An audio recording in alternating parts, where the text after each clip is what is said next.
ವಿಜ್ಞೇಯಂ ಸಮತೀತಕ್ಷರಾಕ್ಷರಂ ನಾರಾಯಣಂ ಸದಾ ವಂದೇ ನಿರ್ದೋಷಾಶೇಷಸದ್ಗುಣಂ. ಕೃಷ್ಣಾಯ ವಾಸುದೇವಾಯ ಹರಯೇ ಪರಮಾತ್ಮನೇ ಪ್ರಣತಕ್ಲೇಶನಾಶಾಯ ಗೋವಿಂದಾಯ ನಮೋ ನಮಃ. ಅಭ್ರಮಂ ಭಂಗರಹಿತಂ ಅಜಡಂ ವಿಮಲಂ ಸದಾ ಆನಂದತೀರ್ಥಮತಲಂ ಭಜೆ ತಾಪತ್ರಯಾಪಹಂ. ಭವತಿ ಯದನುಭಾವಾತ್ ಏಡಮೂಕೋಪಿ ವಾಗ್ಮಿ ಜಡಮತಿರಪಿ ಜಂತುರ್ಜಾಯತೆ ಪ್ರಾಜ್ಞಮೌಲಿಃ ಸಕಲವಚನಚೇತೋ ದೇವತಾ ಭಾರತೀ ಸಾ ಮಮ ವಚಸಿ ನಿಧತ್ತಾಂ ಸನ್ನಿಧಿಂ ಮಾನಸೇ ಚ. ತಪೋ ವಿದ್ಯಾ ವಿರಕ್ತ್ಯಾದಿ ಸದ್ಗುಣೌಘಾಕರಾನಹಂ ವಾದಿರಾಜಗುರೂನ್ ವಂದೇ ಹಯಗ್ರೀವಪದಾಶ್ರಯಾಂ. ಪ್ರಣಮತ್ಕಾಮಧೇನುಂಚ ಭಜತ್ಸ್ರುತುರೂಪಮಂ ಶ್ರೀಭಾವಬೋಧಕುತ್ಪಾದಂ ಚಿಂತಾಮಣಿ ಉಪಾಸ್ಮಹೇ. ಪೂಜ್ಯಾಯ ರಾಘವೇಂದ್ರಾಯ ಸತ್ಯಧರ್ಮರತಾಯ ಚ ಭಜತಾಂ ಕಲ್ಪವೃಕ್ಷಾಯ ನಮತಾಂ ಕಾಮಧೇನವೇ. ಸತ್ಯಾಭಿಜ್ಞಕರಾಜ್ಯೋತ್ತಾಂ ಪಂಚಾಷಡ್ವರ್ಷಪೂಜಕಾಂ ಸತ್ಯಪ್ರಮೋದತೀರ್ಥಾರ್ಯಾಂ ನೌಮಿ ನ್ಯಾಯಸುತಾರತಾಂ ಶ್ರೀ ಸತ್ಯಾತ್ಮಗುರುವೇ ನಮಃ. ವಿದ್ಯಾವಿನಯಸಂಪನ್ನಂ ಪ್ರತಿವಾದಿಮತಧ್ವಂಸಿನಂ ವಿಶ್ವಪ್ರಿಯಗುರೂನ್ ವಂದೇ ಮಧ್ವೇಷಪ್ರಿಯಕಾರಕಂ. ಶ್ರೀಗುರುಭ್ಯೋ ನಮಃ. ಹರಿ ಓಂ. ಹರಿಕಥಾಮೃತಸಾರ ಗುರುಗಳ ಕರುಣದಿಂದಾಪನಿತು ಪೇಳುವೆ ಪರಮ ಭಗವದ್ಭಕ್ತರಿದನಾದರದಿ ಕೇಳುವುದು. ಜಲಜ್ಯೇಷ್ಠ ನಿಭಾಕಾರಂ ಜಗದೀಶ ಪದಾಶ್ರಯಂ ಜಗದೀತಲ ವಿಖ್ಯಾತಂ ಜಗನ್ನಾಥ ಗುರುಂ ಭಜೆ. ನಿನ್ನೆಯ ತನಕ ನಾವು ಹರಿಕಥಾಮೃತ ಸಾರದಲ್ಲಿ ಭಗವಂತನ ವಿಭೂತಿ ರೂಪಗಳನ್ನು ನೋಡ್ತಾ ಇದ್ದೇವೆ, ಚಿಂತನೆ ಮಾಡ್ತಾ ಇದ್ದೇವೆ. ಅದರ ಮುಂದುವರಿದ ಭಾಗ 9ನೇ ಶ್ಲೋಕ. ಅಷ್ಟದಳ ಸದೃದಯ ಕಮಲಾಧಿಷ್ಠಿತನು ತಾನಾಗಿ ಸರ್ವೋತ್ಕೃಷ್ಟ ಮಹಿಮನು ದಳಗಳಲ್ಲಿ ಸಂಚರಿಸುತ್ತೊಳಗಿರ್ದು ದುಷ್ಟರಿಗೆ ದುರ್ಬುದ್ಧಿ ಕರ್ಮ ವಿಶಿಷ್ಟರಿಗೆ ಸುಜ್ಞಾನ ಧರ್ಮ ಸುಪಷ್ಟಿಗೈಸುತ ನಿರ್ದುಷ್ಟ ಸುಖಪೂರ್ಣ. ನಮಗೆ ಕಾಲಕಾಲಕ್ಕೂ ಸುಬುದ್ಧಿ ದುರ್ಬುದ್ಧಿಗಳನ್ನು ಹುಟ್ಟತಕ್ಕ ಕಾರಣವನ್ನು ಭಗವಂತ ಹೇಳ್ತಾನೆ. ನಮ್ಮಲ್ಲಿ ಕೆಲವು ಕ್ಷಣ ಒಳ್ಳೆಯ ಬುದ್ಧಿ ಇರುತ್ತೆ, ಕೆಲವು ಕ್ಷಣ ಕೆಟ್ಟ ಬುದ್ಧಿ ಬರುತ್ತೆ. ಅದು ಬರಲಿಕ್ಕೆ ಕಾರಣವೇನು ಅನ್ನುವುದನ್ನು ಈ ಶ್ಲೋಕದಲ್ಲಿ ದಾಸವರೇಣ್ಯರು ತಿಳಿಸ್ತಾರೆ.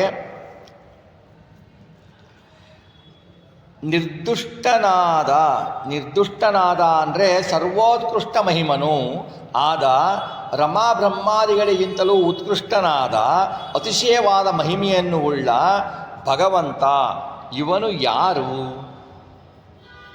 ಇವನು ನಮ್ಮ ಹೃದಯದಲ್ಲಿರುವ ಮೂಲೇಶ ನಾಮಕ ಶ್ರೀ ಪರಮಾತ್ಮ. ಮನೋ ಇಂದ್ರಿಯಕ್ಕೆ ಗೋಳಕವಾದದ್ದು ನಮ್ಮ ಹೃದಯ ಗೋಳಕದೊಳಗೆ ಮನಸ್ಸಿದೆ. ಅಂಥ ಹೃದಯಾಕಾಶದಲ್ಲಿ ಅಷ್ಟದಳಯುಕ್ತವಾದ ಕಮಲ ಇರೋದಿದೆ. ಆ ಕಮಲದಲ್ಲಿ ಅಧಿಷ್ಠನಾದವನು ಈ ಪರಮಾತ್ಮ. ಈ ಮೂಲೇಶ ಏನು ಮಾಡ್ತಾನೆ ಅಂದರೆ ಕಮಲಕರ್ಣಿಕಾ ಮೂಲ ಭಾಗದಲ್ಲಿ ಆವಾಸನಾಗಿ ಇರ್ತಾನೆ. ಆದ್ದರಿಂದ ಇವನಿಗೆ ಮೂಲೇಶ ಅಂತ ಬರ್ತಿಲ್ವಾ?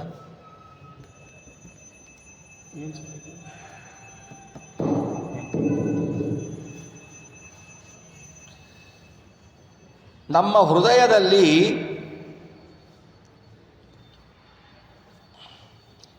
ಮನೋ ಇಂದ್ರಿಯಕ್ಕೆ ಗೋಳಕವಾದದ್ದು ನಮ್ಮ ಹೃದಯ ಗೋಳಕದಲ್ಲಿ ಮನಸ್ಸಿದೆ.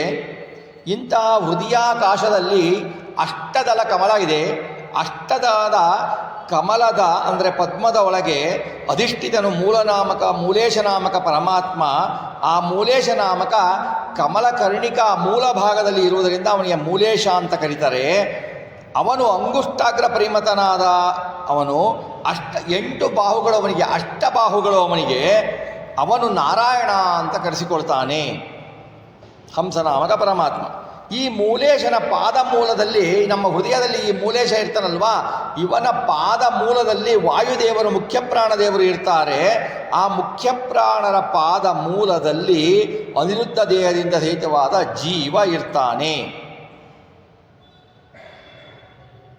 ಅವನು ಅಲ್ಲಿರುವ ಎಲ್ಲ ಜೀವನ ಸ್ಥೂಲ ದೇಹದ ಒಳಗಿದ್ದು ವಿಮಾನಾರೂಢನಾಗಿ ಅವಿಚ್ಛಿನ್ನರಾಗಿ ಇವರೆಲ್ಲ ಇದ್ದಾರೆ. ಇಂತಹ ಮೂಲೇಶ ತಾನು ಒಳಗಿದ್ದು ಎಲ್ಲ ತ್ರಿವಿಧ ಜೀವನ ಸ್ಥೂಲ ಜೀವಿಗಳ ಒಳಗಿದ್ದು ಕಮಲದ ದಳಗಳಲ್ಲಿ ಸಂಚರಿಸ್ತಾನೆ. ಪ್ರದಕ್ಷಿಣಾಕಾರದಿಂದ ಜೀವನ ಸಹಿತವಾಗಿ ಸಂಚಾರ ಮಾಡ್ತಾನೆ. ದುಷ್ಟರಿಗೆ ಮಿಥ್ಯಾಜ್ಞಾನವನ್ನು ಕೊಡ್ತಾನೆ. ಮಿಶ್ರಜ್ಞಾನ ಸ್ವರೂಪದಲ್ಲಿ ಭಗವದ್ವೇಷಿಗಳಾದ ದುರ್ಮಾರ್ಗರಿಗೆ ದುರ್ಬುದ್ಧಿಯನ್ನು ಕೊಡ್ತಾನೆ. ದ್ವೇಷಾದಿಗಳನ್ನು ಮಾಡತಕ್ಕ ದುರ್ಬುದ್ಧಿಗಳನ್ನು ಕೊಡ್ತಾನೆ. ಕರ್ಮ ವಿಶಿಷ್ಟರಿಗೆ ಕರ್ಮ ವ್ಯಾಪಾರವುಳ್ಳದನ್ನು ಕೊಡ್ತಾನೆ. ತಾರತಮ್ಯ ಪಂಚಭೇದ ಸತ್ಯವೆಂದು ಸ್ವರೂಪ ಸ್ವಭಾವದಲ್ಲಿ ಇದ್ದವರಿಗೆ ವಿಶೇಷಾಕಾರನಾಗಿ ನಿಷ್ಠುರವಾದ ಮುಕ್ತಿಯೋಗ್ಯರಿಗೆ ಸುಜ್ಞಾನವನ್ನು ಕೊಡ್ತಾನೆ ಅಂತ ಹೇಳಿದೆ. ಅವರವರ ಸ್ವರೂಪಾನುಸಾರ ಅವರವರಿಗೆ ಸುಪುಷ್ಟಿ ಕೊಡ್ತಾನೆ. ಚಂದವಾಗಿ ಬಲ ಮಾಡ್ತಾ ಇರ್ತಾನೆ. ಅವನು ನಮ್ಮನ್ನು ಎಲ್ಲ ಸ್ಥಿತಿಯಲ್ಲಿಯೂ ರಕ್ಷಣೆಯನ್ನು ಮಾಡ್ತಾನೆ. ಅಂತಹ ಭಗವಂತ ಹೇಗೆ ಇದ್ದಾನೆ? ಇದಕ್ಕೆ ಪ್ರಮಾಣ ಏನು? ಆಚಾರ್ಯ ನೀವು ಅಷ್ಟದಳ ಕಮಲ ಅಂತ ಹೇಳಿದ್ರಿ. ಇದಕ್ಕೆ ಪ್ರಮಾಣ ಏನು ಅಂದರೆ ಮುಕ್ತಿ ತತ್ವ ಗ್ರಂಥ ಅಂತ ಇದೆ, ಅದರಲ್ಲಿ ಪ್ರಮಾಣ ಇದೆ. ಹೃದಯಾಬ್ಜ ಅಷ್ಟಪತ್ರೇಶು ಚಕ್ರವದ್ ಹಂಸರೂಪಿ ನಾರಾಯಣ ಅನಿಶಂ ಪೂರ್ವದಳೆ ಪುಣ್ಯವೃದ್ಧಿ ಆಗ್ನೇಯೇ ನಿದ್ರಾಲಸ್ಯಾಧಿಕಂ ಯಾಮ್ಯದಳೆ ಕ್ರೂರಬುದ್ಧಿ ನೈಋತ್ಯಾಂ ಪಾಪಬುದ್ಧಿಕೃತ್ ವಾರುಣೇ ಚ ಪರಿಕ್ರೀಡಾ ವಾಯುವ್ಯೇ ಗಮನಾಗಮಃ ಕೌಬೇರ್ಯಾಂ ರತಿಬುದ್ಧಿಸ್ತು ಈಶಾನ್ಯೇ ದ್ರವ್ಯದಾನಕೃತ ಮಧ್ಯೆ ವೈರಾಗ್ಯಬುದ್ಧಿ ಸ್ಯಾತ್ ಜಾಗ್ರವಸ್ಥಾ ಚ ಕೇಸರೇ ಕರ್ಣಿಕಾಯಾಂ ಸ್ವಪ್ನಾವಸ್ಥಾ ಲಿಂಗೇ ಚೈವ ಸುಷಪ್ತಿಕೃತ್. ಅಂದರೆ ನೋಡಿ, ಮುಕ್ತಿ ತತ್ವದಲ್ಲಿ ಹೇಳ್ತಾರೆ ಅಷ್ಟದಳದ ಕಮಲ ಇದೆ, ಅಷ್ಟದಳ ಕಮಲ ಇದ್ಬಿಟ್ಟು ಹೃದಯದಲ್ಲಿ ಇದ್ದಾನೆ ಅಂತ ಹೇಳಿಬಿಟ್ಟು ಮುಕ್ತಿ ತತ್ವ ಗ್ರಂಥ ಪ್ರಮಾಣ ಹೇಳುತ್ತೆ. ಇವನು ಪ್ರದಕ್ಷಿಣಾಕಾರದಲ್ಲಿ ಇಲ್ಲಿ ಸಂಚರಿಸ್ತಾ ಇರ್ತಾನೆ ಭಗವಂತ. ನಮ್ಮ ದೇಹದಲ್ಲಿ ಅಷ್ಟಕಮಲದಿಂದ ಪ್ರದಕ್ಷಿಣಾಕಾರವಾಗಿ ಸಂಚಾರ ಮಾಡ್ತಾ ಇರ್ತಾನೆ ನಮ್ಮ ದೇಹದ ಒಳಗೆ. ನಮ್ಮ ಸುಬುದ್ಧಿ ದುರ್ಬುದ್ಧಿಗಳು ಹೇಗೆ ಬರ್ತಾವೆ ಈಗ ಅಂತಂದರೆ ಅದರಲ್ಲಿ ಹೇಳ್ತಾರೆ, ಪೂರ್ವದಳದಲ್ಲಿ ನಮಗೆ ಯಾವಾಗ ಪುಣ್ಯ ವೃದ್ಧಿಯಾಗತ್ತೆ ನೋಡಿ, ಪುಣ್ಯ ವೃದ್ಧಿಯಾಗತ್ತೆ, ಅದು ಪೂರ್ವಮುಖವಾಗಿ ಪುಣ್ಯ ವೃದ್ಧಿಯಾಗುತ್ತೆ ಪೂರ್ವದಳದಲ್ಲಿ. ಆಗ್ನೇ ನಮಗೆ ನಿದ್ರೆ ಆಲಸ್ಯಗಳು ಇವೆಲ್ಲ ಮಾಮೂಲಿ. ನಮಗೆ ನಿದ್ರೆ ಆಲಸ್ಯಗಳು ಮಾಮೂಲಿ ಅಲ್ವಾ? ಸಾಮಾನ್ಯ ಅಧ್ಯಾತ್ಮ ವಿಷಯಕ್ಕೆ ಹೋದರೆ ನಿದ್ರೆ ಬರುತ್ತೆ, ಆಲಸ್ಯ ಬರುತ್ತೆ. ಕೇಳಿ, ಯಾಕೆ ಕೇಳಬೇಕಪ್ಪ ಇವನ್ನೆಲ್ಲ ಏನು ಅಂತ ಹೇಳಿಬಿಟ್ಟು ಈ ನಿದ್ರೆ ಆಲಸ್ಯವನ್ನು ಕೊಡುವವನು ಭಗವಂತ ಯಾವಾಗ ಆಗ್ನೇಯ ದಳದಲ್ಲಿ, ನಮ್ಮ ದೇಹದ ಆಗ್ನೇಯ ದಳ ಕಮಲ ಇರ್ತಲ್ಲ, ಅದರ ಆಗ್ನೇಯ ದಳದಲ್ಲಿ ಸಂಚರಿಸ್ತಾನಲ್ಲ ಭಗವಂತ, ಆವಾಗ ನಮಗೆ ನಿದ್ರೆ ಆಲಸ್ಯ ಬರುತ್ತೆ. ಆಮೇಲೆ ದಕ್ಷಿಣ ದಳ, ನಮ್ಮ ದಕ್ಷಿಣ ದಳದಲ್ಲಿ ಕ್ರೂರ ಬುದ್ಧಿ, ಅತಿ ಕ್ರೂರಿಗಳು, ಪಾಪಿಗಳು, ಏನು ಕ್ರೂರ ಬುದ್ಧಿ, ಕೊಲೆಗಡುಗರು, ಅಸಹ್ಯವಾಗಿ ವರ್ತನೆ ಮಾಡುವವರು, ಭಗವದ್ವೇಷಿಗಳು, ಕ್ರೂರವಾಗಿ ಕಾಣ್ತಾರೆ, ಪಶುಗಳ ಹಿಂಸೆನವರು, ಪ್ರಾಣಿ ಹಿಂಸೆ ಮಾಡುವವರು, ಇವರಲ್ಲಿ ಭಗವಂತ ಏನು ಮಾಡ್ತಾನೆ? ದಕ್ಷಿಣ ದಳದಲ್ಲಿ ದಕ್ಷಿಣ ಭಾಗದ ಕಮಲದ ದಳದಲ್ಲಿ ಭಗವಂತ ಸಂಚಾರ ಮಾಡಿದಾಗ ಎಲ್ಲ ಜೀವರಿಗೂ ಅವರವರ ಯೋಗ್ಯತೆ ಅನುಸಾರವಾಗಿ ಕ್ರೂರ ಬುದ್ಧಿ ಬರುತ್ತೆ. ನೈಋತ್ಯ ಭಾಗದಲ್ಲಿ ಈ ಕಮಲದಳ ನೈಋತ್ಯ ಭಾಗದಲ್ಲಿ ಭಗವಂತನು ಸಂಚರಿಸಿದಾಗ ಏನಾಗತ್ತೆ ಅಂದರೆ ಪಾಪ ಬುದ್ಧಿ ಬರುತ್ತೆ. ನಾವು ನಮಗೆ ಏನಾಗತ್ತೆ, ಇದು ಪಾಪ ಅಂತ ಗೊತ್ತಿರುತ್ತೆ, ಮಾಡ್ತೀವಿ, ಪಾಪ ಮಾಡುವ ಬುದ್ಧಿ ಬರುತ್ತೆ. ಒಬ್ಬರಿಗೆ ಬೈಬಾರ್ದು ಅಂದಿರ್ತೀವಿ, ಅವ್ರಿಗೆ ಬೈತಾ ಇರ್ತೀವಿ. ಸಿಟ್ಟು ಮಾಡ್ಕೋಬಾರ್ದು ಅಂತೀವಿ, ಸಿಟ್ಟು ಮಾಡ್ತೀವಿ. ಇದಕ್ಕೆ ಕಾರಣ ಏನು? ಭಗವಂತ ನಮ್ಮ ಹೃದಯದಲ್ಲಿದ್ದು ಬಿಟ್ಟು ಅಷ್ಟದಳದಲ್ಲಿ ನೈಋತ್ಯ ಭಾಗದಲ್ಲಿ ಪ್ರದಕ್ಷಿಣೆ ಬರಬೇಕಾದ್ರೆ ನಮಗೆ ಪಾಪ ಬುದ್ಧಿ ಬರುತ್ತೆ ಅಂತ ಹೇಳ್ತಾರೆ. ಪಶ್ಚಿಮ ದಳ ಪರಿಕ್ರೀಡಾ ಅಂದರೆ ಪಶ್ಚಿಮ ದಳದಲ್ಲಿ ಭಗವಂತ ಇದ್ದಾಗ ಬಗೆಯ ಲೀಲೆಗಳನ್ನು ತೋರಿಸ್ತಾನೆ ಭಗವಂತ. ಬಗೆಯ ಲೀಲೆಗಳನ್ನು ಪಶ್ಚಿಮ ಭಾಗದಲ್ಲಿ ತೋರಿಸ್ತಾನೆ. ಆಮೇಲೆ ವಾಯುವ್ಯ ದಳದಲ್ಲಿ ವಾಯುವ್ಯ ಭಾಗದಲ್ಲಿ ಇರುವ ದಳದಲ್ಲಿ ಭಗವಂತ ಪ್ರದಕ್ಷಿಣೆಯಾಗಿ ಸಂಚಾರ ಮಾಡ್ತಾ ಇರಬೇಕಾದ್ರೆ ಗಮನಾಗಮನ ಕ್ರಿಯೆ, ಹೋಗುವುದು ಬರುವುದು, ಸಂಚಾರ ಮಾಡ್ತಾ ಇರ್ತಾರೆ ನೋಡಿ. ಸಂಚಾರ ಮಾಡಬೇಕಾದ್ರೆ ಗಮನಾಗಮನ, ಹೋಗುವುದು ಯಾವಾಗಲೂ ಸಂಚಾರ ಮಾಡ್ತಾ ಇರ್ತಾರಲ್ಲ. ನಾವು ಸಂಚಾರ ಮಾಡಬೇಕಾದ್ರೆ ಭಗವಂತ ನಮ್ಮ ಹೃದಯದಲ್ಲಿರುವ ಅಷ್ಟದಳದಲ್ಲಿ ವಾಯುವ್ಯ ದಳದ ಹತ್ತಿರ ಬಂದಿರ್ತಾನೆ ಭಗವಂತ. ವಾಯುವ್ಯ ದಳದ ಕಡೆ ಗಮನ ಮಾಡಿದಾಗ ನಮಗೆ ಗಮನಾಗಮನ ಕ್ರಿಯೆಗಳು ಬರ್ತವೆ. ಉತ್ತರ ಉತ್ತರದ ಭಾಗದಲ್ಲಿದ್ದಾಗ ಕನ್ಯಾದಾನ ಮಾಡುವ ಸಂಭವ ಬರುತ್ತದೆ. ಭಗವಂತ ಉತ್ತರ ದಳದಲ್ಲಿ ಸಂಚರಿಸುತ್ತಿದ್ದಾಗ ಕನ್ಯಾದಾನ ಮಾಡುವ ಬರುತ್ತೆ. ಈಶಾನ್ಯ ದಳದಲ್ಲಿ ಎಂಟನೆಯ ದಳ ಈಶಾನ್ಯ ದಳದಲ್ಲಿ ನಾವು ಏನಾದರೂ ದಾನ ಮಾಡಬೇಕು ಅಂತೀವಿ. ನಾವು ಯಾರಾದರೂ ಒಳ್ಳೆಯವರಿಗೆ ಸಜ್ಜನರಿಗೆ ದಾನ ಮಾಡಬೇಕು ಅಂತೀವಿ. ದಾನ ಮಾಡಬೇಕು ಅಂತ ದ್ರವ್ಯಗಳನ್ನು ದಾನ ಮಾಡ್ತೀವಿ. ಆ ದ್ರವ್ಯದಾನ ನಮಗೆ ದ್ರವ್ಯದಾನ ಮಾಡುವ ಬುದ್ಧಿ ಯಾವಾಗ ಬರುತ್ತೆ ಅಂತಂದರೆ ಭಗವಂತ ಈಶಾನ್ಯ ದಳದ ಭಾಗದಲ್ಲಿ ಸಂಚರಿಸುವಾಗ ನಮಗೆ ದ್ರವ್ಯದಾನದ ಬುದ್ಧಿ ಬರುತ್ತೆ. ಇದು ಅಷ್ಟದಳದಲ್ಲಿ ಭಗವಂತ 8ನೇ ದಳ ಇದು. ಅಷ್ಟದಳದಲ್ಲಿ ಭಗವಂತನ ಸಂಚಾರ, ಆ ಸಂಚಾರದ ಪ್ರಭಾವದಿಂದ ನಮ್ಮ ಬುದ್ಧಿಯಲ್ಲಿ ಬದಲಾವಣೆ ಆಗ್ತಾ ಇರುತ್ತೆ. ಆಮೇಲೆ ಅದು ಅಲ್ಲದೇನೆ ಇನ್ನು ಹೇಳ್ತಾರೆ ಮಧ್ಯಭಾಗದಲ್ಲಿ ಭಗವಂತ ನಿಂತಾಗ ನಮಗೆ ವೈರಾಗ್ಯ ಬುದ್ಧಿ ಬರುತ್ತೆ. ನಾವು ಹೇಳ್ತೀವಿ, ಏನೋ ನೋಡ್ತೀವಿ, ಅಯ್ಯೋ ಇದೆಲ್ಲ ನಮಗೇಕೆ, ನಾವೆಲ್ಲ ದೇವ್ರ ಇಚ್ಛೆ, ನಮಗೆ ಇದು ಬೇಡ, ವೈರಾಗ್ಯ ಬೇಕು. ನಮಗೆ ಆವಾಗ ನಮಗೆ ಅಭಾವ ವೈರಾಗ್ಯ ಬರೋದಿರುತ್ತೆ. ಅಭಾವ ವೈರಾಗ್ಯ ಬರುತ್ತೆ. ಭಾವ ವೈರಾಗ್ಯ ಬರೋದು ಕಡಿಮೆ, ಇದ್ದಾಗ ವೈರಾಗ್ಯ ಬರೋದು ಕಡಿಮೆ, ಇಲ್ದಿದ್ದಾಗ ವೈರಾಗ್ಯ ಬರೋದು ಜಾಸ್ತಿ, ನೋವಾದಾಗ ವೈರಾಗ್ಯ ಬರೋದು ಜಾಸ್ತಿ. ಆಮೇಲೆ ಸ್ಮಶಾನ ವೈರಾಗ್ಯ ಬರೋದು ಜಾಸ್ತಿ. ನಮಗೆ ಯಾರಾದರೂ ಸತ್ತವರು, ಎಷ್ಟು ಫೇಮಸ್ ಆದವರು, ಭಾಳ ಚೆನ್ನಾಗಿ ಫೇಮಸ್ ಆದವರು ಕಾಲ ಆದಾಗ ದುಡ್ಡಿದ್ದವ್ರ ಕಾಲ ನೋಡು, ಅವನೆಷ್ಟೇ ಗಳಿಸ್ದ, ಏನು ತೊಗೊಂಡು ಹೋದ ಮನೆಗೆ, ಅವನೇನು ತೊಗೊಂಡು ಹೋಗಲಿಲ್ಲ, ಇಷ್ಟೇನೇ ನಮ್ಮ ಜೀವನ ಅಂತ ವೈರಾಗ್ಯ ಬರುತ್ತೆ. ಮತ್ತೆ ಮನೆಗೆ ಬಂದಾಗ ನಾನು ಇನ್ನೊಂದು ಸೈಡ್ ತಗೋಬೇಕು ಅಂತ ಆಸೆನೂ ಬರುತ್ತೆ ನಮಗೆ. ಇದಕ್ಕೇನಂತಾರೆ ಸ್ಮಶಾನ ವೈರಾಗ್ಯ ಅಂತಾರೆ. ಅಭಾವ ವೈರಾಗ್ಯ ಅಂದರೆ ನಮ್ಮ ಅಭಾವ, ನಮ್ಮಲ್ಲಿ ಇಲ್ಲ, ಅದು ನಮ್ಮಲ್ಲಿ ಈ ವಸ್ತು ಇಲ್ಲ, ಆ ವಸ್ತು ಇನ್ನೊಬ್ಬರಲ್ಲಿ ಇದೆ, ನಮ್ಮಲ್ಲಿ ವಸ್ತು ಇಲ್ಲ ಅಂದಾಗ ಆ ವಸ್ತುವಿನಿಂದ ಏನು ಪ್ರಯೋಜನ ಇಲ್ಲ ನನಗೆ ಅಂತ ಅಭಾವ ವೈರಾಗ್ಯ ಬರುತ್ತೆ. ಈ ಥರ ವೈರಾಗ್ಯ ಬುದ್ಧಿ ನಮಗೆ ಏನು ಬರುತ್ತೆ, ಇದು ಭಗವಂತ ಅಷ್ಟದಳದ ಕಮಲದಲ್ಲಿ ಮಧ್ಯಭಾಗದಲ್ಲಿ ಇದ್ದಾಗ ಆ ವೈರಾಗ್ಯ ಬರುತ್ತೆ. ಆಮೇಲೆ ಕಮಲದ ಕೇಸರ ಭಾಗದಲ್ಲಿ ಭಗವಂತ ಬಂದಾಗ ಜಾಗೃತಾವಸ್ಥೆ, ನಮಗೆ ಎಚ್ಚರಿಕೆ ಇರುತ್ತೆ. ಜಾಗ್ರತೆ ಅಂದರೆ ಎಚ್ಚರಿಕೆ.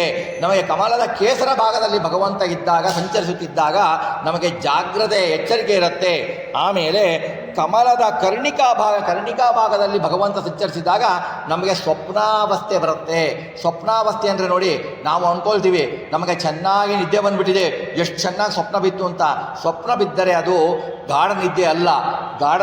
ಸ್ವಪ್ನ ಬಂದರೆ ಅದು ನಿದ್ದೆ ಬಂದರೆ ಸುಷುಪ್ತಿಗೆ ಗಾಢ ನಿದ್ರೆ ಅಂತಾರೆ ಹೊರತು ಸ್ವಪ್ನಾವಸ್ಥೆಯಲ್ಲಿ ನಿದ್ರೆ ಅಂತ ಅಲ್ಲ. ಅದು ಸ್ವಪ್ನಾವಸ್ಥೆ ಅದು. ಆಮೇಲೆ ಕಮಲದಳದ ಲಿಂಗ ಭಾಗ, ಕಮಲದ ಕೆಳಗಿನಲ್ಲಿ ಭಗವಂತ ನಿಂತಾಗ ನಮಗೆ ಸುಷುಪ್ತಿ ಅಂದರೆ ನಿದ್ದೆ ಬರುತ್ತೆ.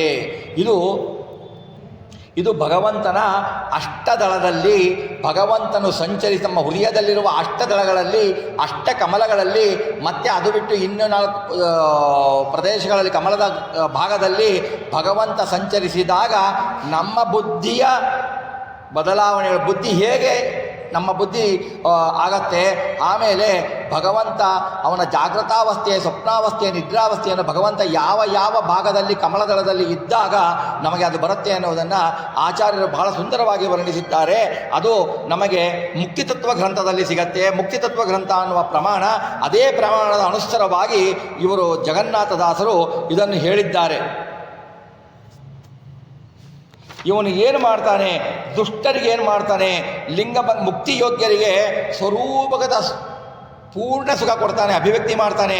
ಆಮೇಲೆ ತಮೋಯೋಗ್ಯರಿಗೆ ಅವರ ಸ್ವರೂಪ ಲಿಂಗಭಂಗ ಅಂದರೆ ಅವರ ಸ್ವರೂಪ ಪೂರ್ಣ, ಅವರಿಗೆ ದುಃಖವನ್ನು ಕೊಡ್ತಾನೆ, ಪೂರ್ಣ ದುಃಖವನ್ನು ಕೊಡ್ತಾನೆ. ಮತ್ತು ಸುಖಪೂರ್ಣ ಇವರು ದಳಸಂಚಾರದಿಂದ ಏನು ಮಾಡ್ತಾನೆ, ನಾನಾ ವಿಧದ ನಮಗೆ ಕರ್ಮವನ್ನು ಮಾಡುವ ಬುದ್ಧಿಯನ್ನು ಕೊಡ್ತಾನೆ. ಇಂತಹ ಭಗವಂತನನ್ನು ಪ್ರತಿಮಾದಲ್ಲಿ ನಾವು ಅನುಸಂಧಾನದಿಂದ ಪೂಜಿಸಬೇಕು ಅಂತ ದಾಸರಾಯರು ಹೇಳ್ತಾರೆ. ಮುಂದೆ ಹೇಳ್ತಾರೆ ದಾಸರಾಯರು, ಸರ್ವ ವ್ಯಾಪಾರವು ಪರಮಾತ್ಮ ಮಾಡಿಸ್ತಾನೆ. ನಮ್ಮಲ್ಲಿ ನಿಂತು ಪರಮಾತ್ಮ ಸರ್ವ ವ್ಯಾಪಾರವನ್ನು ಅವನು ಮಾಡಿ ನಮ್ಮಿಂದ ಮಾಡಿಸ್ತಾನೆ. ನಮಗೆ ಮಾಡಲಿಕ್ಕೆ ಆಗುವುದಿಲ್ಲ, ನಾವು ಅಸ್ವತಂತ್ರರು. ನಾವು ಒಂದು ಕೈ ಎತ್ತಲಿಕ್ಕೂ ನಮಗೆ ಆಗುವುದಿಲ್ಲ. ಭಗವಂತ ಕೈನಲ್ಲಿ ಕೈ ರೂಪದಿಂದ ಇದ್ದು, ಆ ತತಿಗಳ ಒಳಗೆ ಆ ಕೈ ರೂಪದಿಂದ ಇದ್ದು, ಅಲ್ಲಿರುವ ತತ್ವಾಭಿಮಾನಿ ದೇವತೆಗಳ ಒಳಗೆ ಇದ್ದು ನಮ್ಮನ್ನು ಮಾಡಿಸಿದರೆ ನಾವು ಕೈ ಎತ್ತಬಹುದು, ನಾವು ಉಸಿರಾಡಿಸಿದರೆ ನಾವು ಉಸಿರಾಡಬಹುದು. ಇಲ್ಲ ಅಂದರೆ ನಮಗೆ ಏನೂ ಮಾಡಲಿಕ್ಕೆ ಶಕ್ಯ ಇಲ್ಲ. ನಮ್ಮ ಅಪೂರ್ಣರು, ನಾವು ಅಸ್ವತಂತ್ರರು ಅನ್ನೋದನ್ನು ದಾಸರಾಯರು ಹೇಳ್ತಾರೆ. ವಿತ್ತ ದೇಹಾಗಾರ ದಾರಾಪತ್ಯ ಮಿತ್ರಾದಿಗಳೊಳಗೆ ಗುಣಚಿತ್ತ ಬುದ್ಧ್ಯಾದಿಂದ್ರಿಯಗಳು ಜ್ಞಾನಕರ್ಮದೊಳು ತತ್ತದಾಹ್ವಯನಾಗಿ ಕರೆಸುತ್ತ ಸತ್ಯ ಸಂಕಲ್ಪಾನುಸಾರದಿ ನಿತ್ಯದಲಿತ ಮಾಡಿಸುವನೆಂದು ಸ್ಮರಿಸುತ್ತಿರು.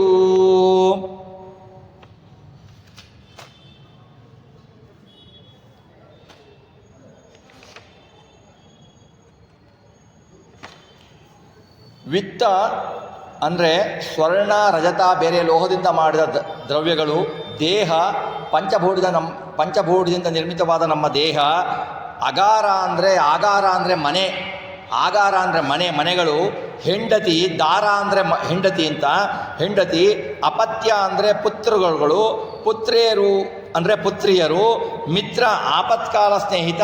ನೋಡಿ, ಮಿತ್ರ ಅನ್ನೋವನಿಗೆ ಯಾರು ಕರಿತೀವಿ, ಸ್ನೇಹಿತ ಅನ್ನೋವನಿಗೆ ಯಾರು ಕರಿತೀವಿ ಅಂತಂದರೆ ಅದರ ಅರ್ಥನೇ ಗೊತ್ತಿಲ್ಲ ನಮಗೆ ಆಪತ್ಕಾಲ ಇದ್ದಾಗ ನಾವು ಹೇಳದೇ ಬಂದು ಸಹಾಯ ಮಾಡುವವನು ಮಿತ್ರ ಸ್ನೇಹಿತ ಹೊರತು ನಾವು ಚೆನ್ನಾಗಿದ್ದಾಗ ನಮ್ಮ ಜೊತೆಗೆ ಬಂದುಬಿಟ್ಟು ಚೆನ್ನಾಗಿದ್ದ ಬಿಟ್ಟು ಅವನಿಗೆ ಸ್ವಲ್ಪ ತೊಂದರೆ ಇದೆ ಅಂತಂದಾಗ ಆ ಕಡೆ ಮಕ ಹಾಕದಿರುವವನು ಮಿತ್ರ ಅಲ್ಲ, ಸ್ನೇಹಿತ ಅಲ್ಲ ಅಂತ ಶಾಸ್ತ್ರದಲ್ಲಿ ಹೇಳುತ್ತೆ. ಮಿತ್ರ ಅದಕ್ಕೇನೆ ನಮಗೆ ಅವನಿಗೂ ಏನೂ ಉಪಕಾರ. ಈಗ ನಮಗೆ ಸ್ನೇಹಿತರು ಇರ್ತಾರೆ, ನಾನು ಇವನಿಗೆ ಸಹಾಯ ಮಾಡಿದರೆ ನಾಳೆ ಇವನಿಂದ ಉಪಾಯ ಆಗಬಹುದು, ನಮಗೆ ಸಹಾಯ ಆಗಬಹುದು ಅನ್ನೋ ಅವನಿಗೆ ಇರುತ್ತೆ. ಅದರಿಂದಲೇ ಅವನು ಮಾಡ್ತಾನೆ. ನೋಡಿ, ಬೇಕಾದರೆ ನಿಮಗೆ ಸಹಾಯ ಮಾಡಿರ್ತಾನೆ ಯಾರಾದ್ರೂ, ಅವನು ಕಷ್ಟ ಇದ್ದಾಗ ನಾವು ಹೋಗಲಿಲ್ಲ ಅಂದರೆ, ನೋಡಿ ಅವನಿಗೆ ಕಷ್ಟ ಇದ್ದಾಗ ನಾನು ಅವನಿಗೆ ಸಹಾಯ ಮಾಡಿದೆ, ನನಗೆ ಬಂದಾಗ ಯಾರೂ ಬರಲಿಲ್ಲ ಅಂದರೆ ಇವನು ಏನು ಸಹಾಯ ಮಾಡಿದ್ದು ತಾನು ಅಪಾಯದಲ್ಲಿದ್ದಾಗ ಅವನು ಸಹಾಯ ಮಾಡುತ್ತಾನೆ ಎಂದುಕೊಂಡೇ ಹೊರತು ತನ್ನ ಸ್ನೇಹಿತ ಸಹಾಯ ಮಾಡಬೇಕು ಅಂತ ಅಲ್ಲ. ಆದರೆ ನಮಗೆ ಸ್ನೇಹಿತ ಯಾರು, ನಮಗೆ ಸಖ್ಯ ಯಾರು, ನಾವು ಯಾರನ್ನು ಸ್ನೇಹಿತ ಅಂತ ಕರಿಬೇಕು, ಭಗವಂತನನ್ನು ಮಾತ್ರ ಸ್ನೇಹಿತ ಅಂತ ಕರಿಬೇಕು. ಅವನಿಗೆ ನಮ್ಮಿಂದ ಏನೂ ಅಪೇಕ್ಷೆ ಇಲ್ಲ, ಅವನೇ ನಮ್ಮ ಹತ್ರ ವ್ಯಾಪಾರ ಮಾಡಿಸ್ತಾನೆ, ನಮಗೆ ಸುಖ ದುಃಖಗಳನ್ನು ಉಣಿಸ್ತಾನೆ, ನಮಗೆ ಯೋಗ್ಯನುಸಾರ ಅವನು ನಿಜವಾದ ಸ್ನೇಹಿತ. ನಾವು ಏನು ಬೈದರು, ನಾವು ಅವನಿಗೆ ಏನು ಪೂಜೆ ಮಾಡಿದರು, ನಮ್ಮ ಕರ್ಮದ ಅನುಸಾರವನ್ನು ಆಗಿ ನಮಗೆ ಫಲವನ್ನು ಕೊಡ್ತಾನೆ.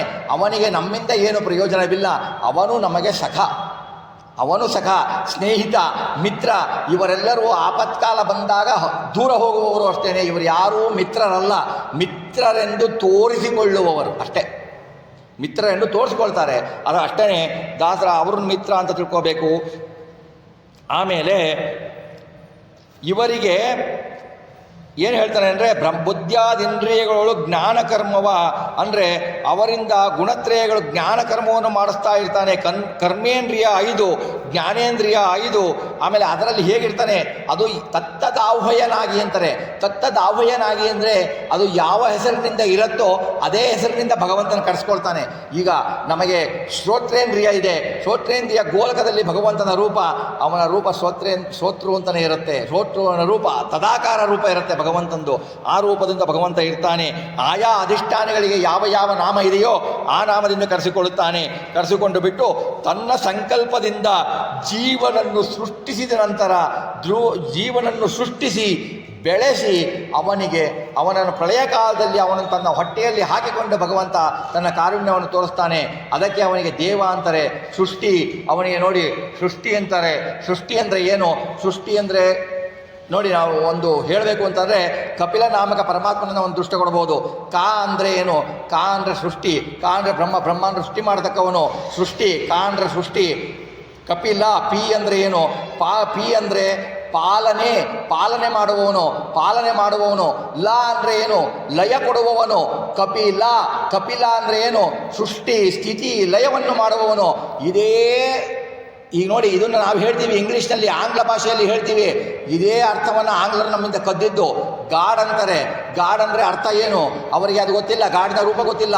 ಗಾಡ್ ಅಂದರೆ ಏನು ನೋಡಿ, ಸೃಷ್ಟಿ ಅಂದರೆ ಏನು, ಜನರೇಟರ್ ಅಂದರೆ ವಿದ್ಯುತ್ ಉತ್ಪಾದನೆ ಮಾಡುತ್ತೆ, ವಿದ್ಯುತ್ ಅಲ್ಲ ಜನರನ್ನು ಸೃಷ್ಟಿ ಮಾಡುತ್ತೆ. ಜಿ ಅಂದರೆ ಜನರೇಟರು, ಅಲ್ಲಿ ಕದ್ದವರು ಅವರು ಜಿ ಅಂತ. ಓ ಅಂದರೆ ಏನು, ಯಾವುದೇ ಕಂಪ್ನಿಯಲ್ಲಿ ಹೋಗ್ತೀರಾ, ಯಾವುದೇ ದೊಡ್ಡ ಕಂಪ್ನಿಯಲ್ಲಿ ಹೋದರೆ ಆಪರೇಟಿಂಗ್ ಮ್ಯಾನೇಜರ್ ಅಂತ ಇರ್ತಾರೆ. ಆ ವಸ್ತು ಆ ಆಫೀಸಿನ ಆಪರೇಷನ್ ದೈನಂದಿನ ಕಾರ್ಯಕ್ರಮವನ್ನು ನಿಯಮನ ಮಾಡುವವರವರು ಆಪರೇಷನ್ ಮ್ಯಾನೇಜರ್ ಅಂತ. ನಮ್ಮ ದೈನಂದಿನ ಸೃಷ್ಟಿಯಾಗಿ ನಮ್ಮ ಲಯದ ತನಕ ಭಗವಂತ ಮ್ಯಾನೇಜ್ ಮಾಡ್ತಾ ಇರ್ತಾನೆ ನಮಗೆ. ಅವನು ಯಾರು, ಅವನು ನಿಜವಾದ ಆಪರೇಟರು. ಓ ಆಯಿತು. ಡಿ ಅಂದರೆ ಏನು, ಡೆಸ್ಟ್ರಾಯರು. ನಮ್ಮದಾಗಬೇಕಾದ್ರೆ ಲಯ ಮಾಡಿಸ್ತಾನೆ, ಲಯ ಮಾಡಿಸ್ಬಿಟ್ಟು ನಮ್ಮನ್ನು ಒಳಗೆ ಕರ್ಕೊತಾನೆ. ಗಾಡ್ ಅಂದರೆ ಕಪಿಲ, ಕಪಿಲ ನಾಮಕನ ಹೆಸರನ್ನೇ ಅವರು ಇಂಗ್ಲೀಷ್ನಲ್ಲಿ ಇಟ್ಟರು. ನಾವು ಗಾಡ್ ಅಂತ ಕರಿತೀವಿ, ಕಪಿಲ ಅಂತೇನು ಯೋಚನೆಯೇ ಬರಲ್ಲ ನಮಗೆ. ಇದು ಭಗವಂತನ ನಾಮ. ಪ್ರತಿಯೊಂದು ಭಗವಂತನ ನಾಮಕ್ಕೂ ಒಂದೊಂದು ಅರ್ಥಗಳಿದ್ದಾವೆ. ಸುಮ್ಮನೆ ಯಾರೋ ಹೆಸರಿಟ್ಬಿಟ್ರು ಕರೆದುಕೊಂಡು ಅನರ್ಥಗಳಿಲ್ಲ. ಹೆಸರುಗಳಲ್ಲಿ ಅರ್ಥ ಇದೆ. ಆ ಅರ್ಥದ ಅನುಸಂಧಾನ ನಾವು ಮಾಡ್ಕೋಬೇಕು. ಸುಮ್ಮನೆ ಹೆಸರಿಟ್ಟು ಬಿಡ್ತೀವಿ ಅಂತಲ್ಲ, ಹೆಸರಿನಲ್ಲಿ ಇದ್ದರೆ ಹೆಸರಿಗೆ ತಕ್ಕಂಗೆ ಅರ್ಥ ಆಗುವಂಥ ಹೆಸರನ್ನು ಇಡಬೇಕು. ಹಾಗೆ ಸೃಷ್ಟಿ ಸ್ಥಿತಿ ಲಯಗಳನ್ನು ಭಗವಂತ ಮಾಡ್ತಾನೆ. ಮಾಡಿ ನಮ್ಮ ಹತ್ರ ಎಲ್ಲ ಕರ್ಮವನ್ನು ಮಾಡ್ತಾನೆ. ಆಮೇಲೆ ತತ್ವಾಭಿಮಾನಿಗಳ ದ್ವಾರ, ನಮ್ಮಲ್ಲಿರುವ ತತ್ವಾಭಿಮಾನಿಗಳ ದ್ವಾರ, ಅವರ ಅಂತರ್ಗತ ಮುಖ್ಯ ಪ್ರಾಣದ ದ್ವಾರ ಭಗವಂತ ಆ ಕರ್ಮವನ್ನು ನಮ್ಮಲ್ಲಿ ನಿಂತು ಮಾಡಿಸ್ತಾನೆ. ಫಲಗಳನ್ನು ತತ್ವಾಭಿಮಾನಿ ದೇವತೆಗಳಿಗೂ ಕೊಡ್ತಾನೆ, ಅವರ ಮುಖ್ಯ ಪ್ರಾಣನಿಗೂ ಕೊಡ್ತಾನೆ. ಆಮೇಲೆ ನಮಗೆ ಏನು ಪ್ರಾಪ್ತಿ ಇದೆಯೋ ಅದನ್ನು ನಮಗೂ ಕೊಡ್ತಾನೆ ಭಗವಂತ. ಅವನ ಕರುಣೆ ಇಷ್ಟು. ಈ ಚೇತನ ಏನೂ ಮಾಡಲಿಕ್ಕಾಗಲ್ಲ, ಪೂರ್ಣ ಸ್ವತಂತ್ರ, ನಾನಿಲ್ಲದೆ ಮಾಡಲಿಕ್ಕಾಗಲ್ಲ ಇವನಿಗೆ, ನಾನೇ ಮಾಡಬೇಕು ಅಂತ ಭಗವಂತ ಈ ಕರುಣದಿಂದ ಈ ರೂಪಗಳಲ್ಲಿ ಇದ್ದುಬಿಟ್ಟು, ಅಷ್ಟದಳ ಕಮಲಗಳಿದ್ದುಬಿಟ್ಟು ಸಂಚರಿಸ್ತಾನೆ. ಈ ಪೂರ್ತಿ ನಮಗೆ ಸಾತ್ವಿಕ ಜನರು, ರಾಜಸ ಜನರು, ತಾಮಸ ಜನರಲ್ಲಿ ನಿಂತುಬಿಟ್ಟು ಅವರವರ ಯೋಗ್ಯತೆ, ಅವರವರ ಕರ್ಮಗಳಿಗೆ ಅನುಸಾರವಾಗಿ ನಮಗೆ ಫಲಗಳನ್ನು ಕೊಡ್ತಾನೆ. ಅವನೇ ಮಾಡಿಸ್ತಾನೆ. ಇದರಿಂದ ಅವನಿಗೇನು ಬರಬೇಕಾಗಿಲ್ಲ. ನಮ್ಮ ಪುಣ್ಯಕ್ಕೋಸ್ಕರ, ನಮ್ಮ ಉದ್ಧಾರಕ್ಕೋಸ್ಕರ ಭಗವಂತ ಮಾಡ್ತಾನೆ. ಇದನ್ನು ದಾಸವರೇಣ್ಯರು ನಿತ್ಯದಲ್ಲಿ ಮಾಡ್ತಾನೆ. ಒಂದು ದಿವಸ ಭಗವಂತ, ಒಂದು ಕ್ಷಣ ಭಗವಂತ ಬಿಟ್ಟಿರಲ್ಲ ರೀ.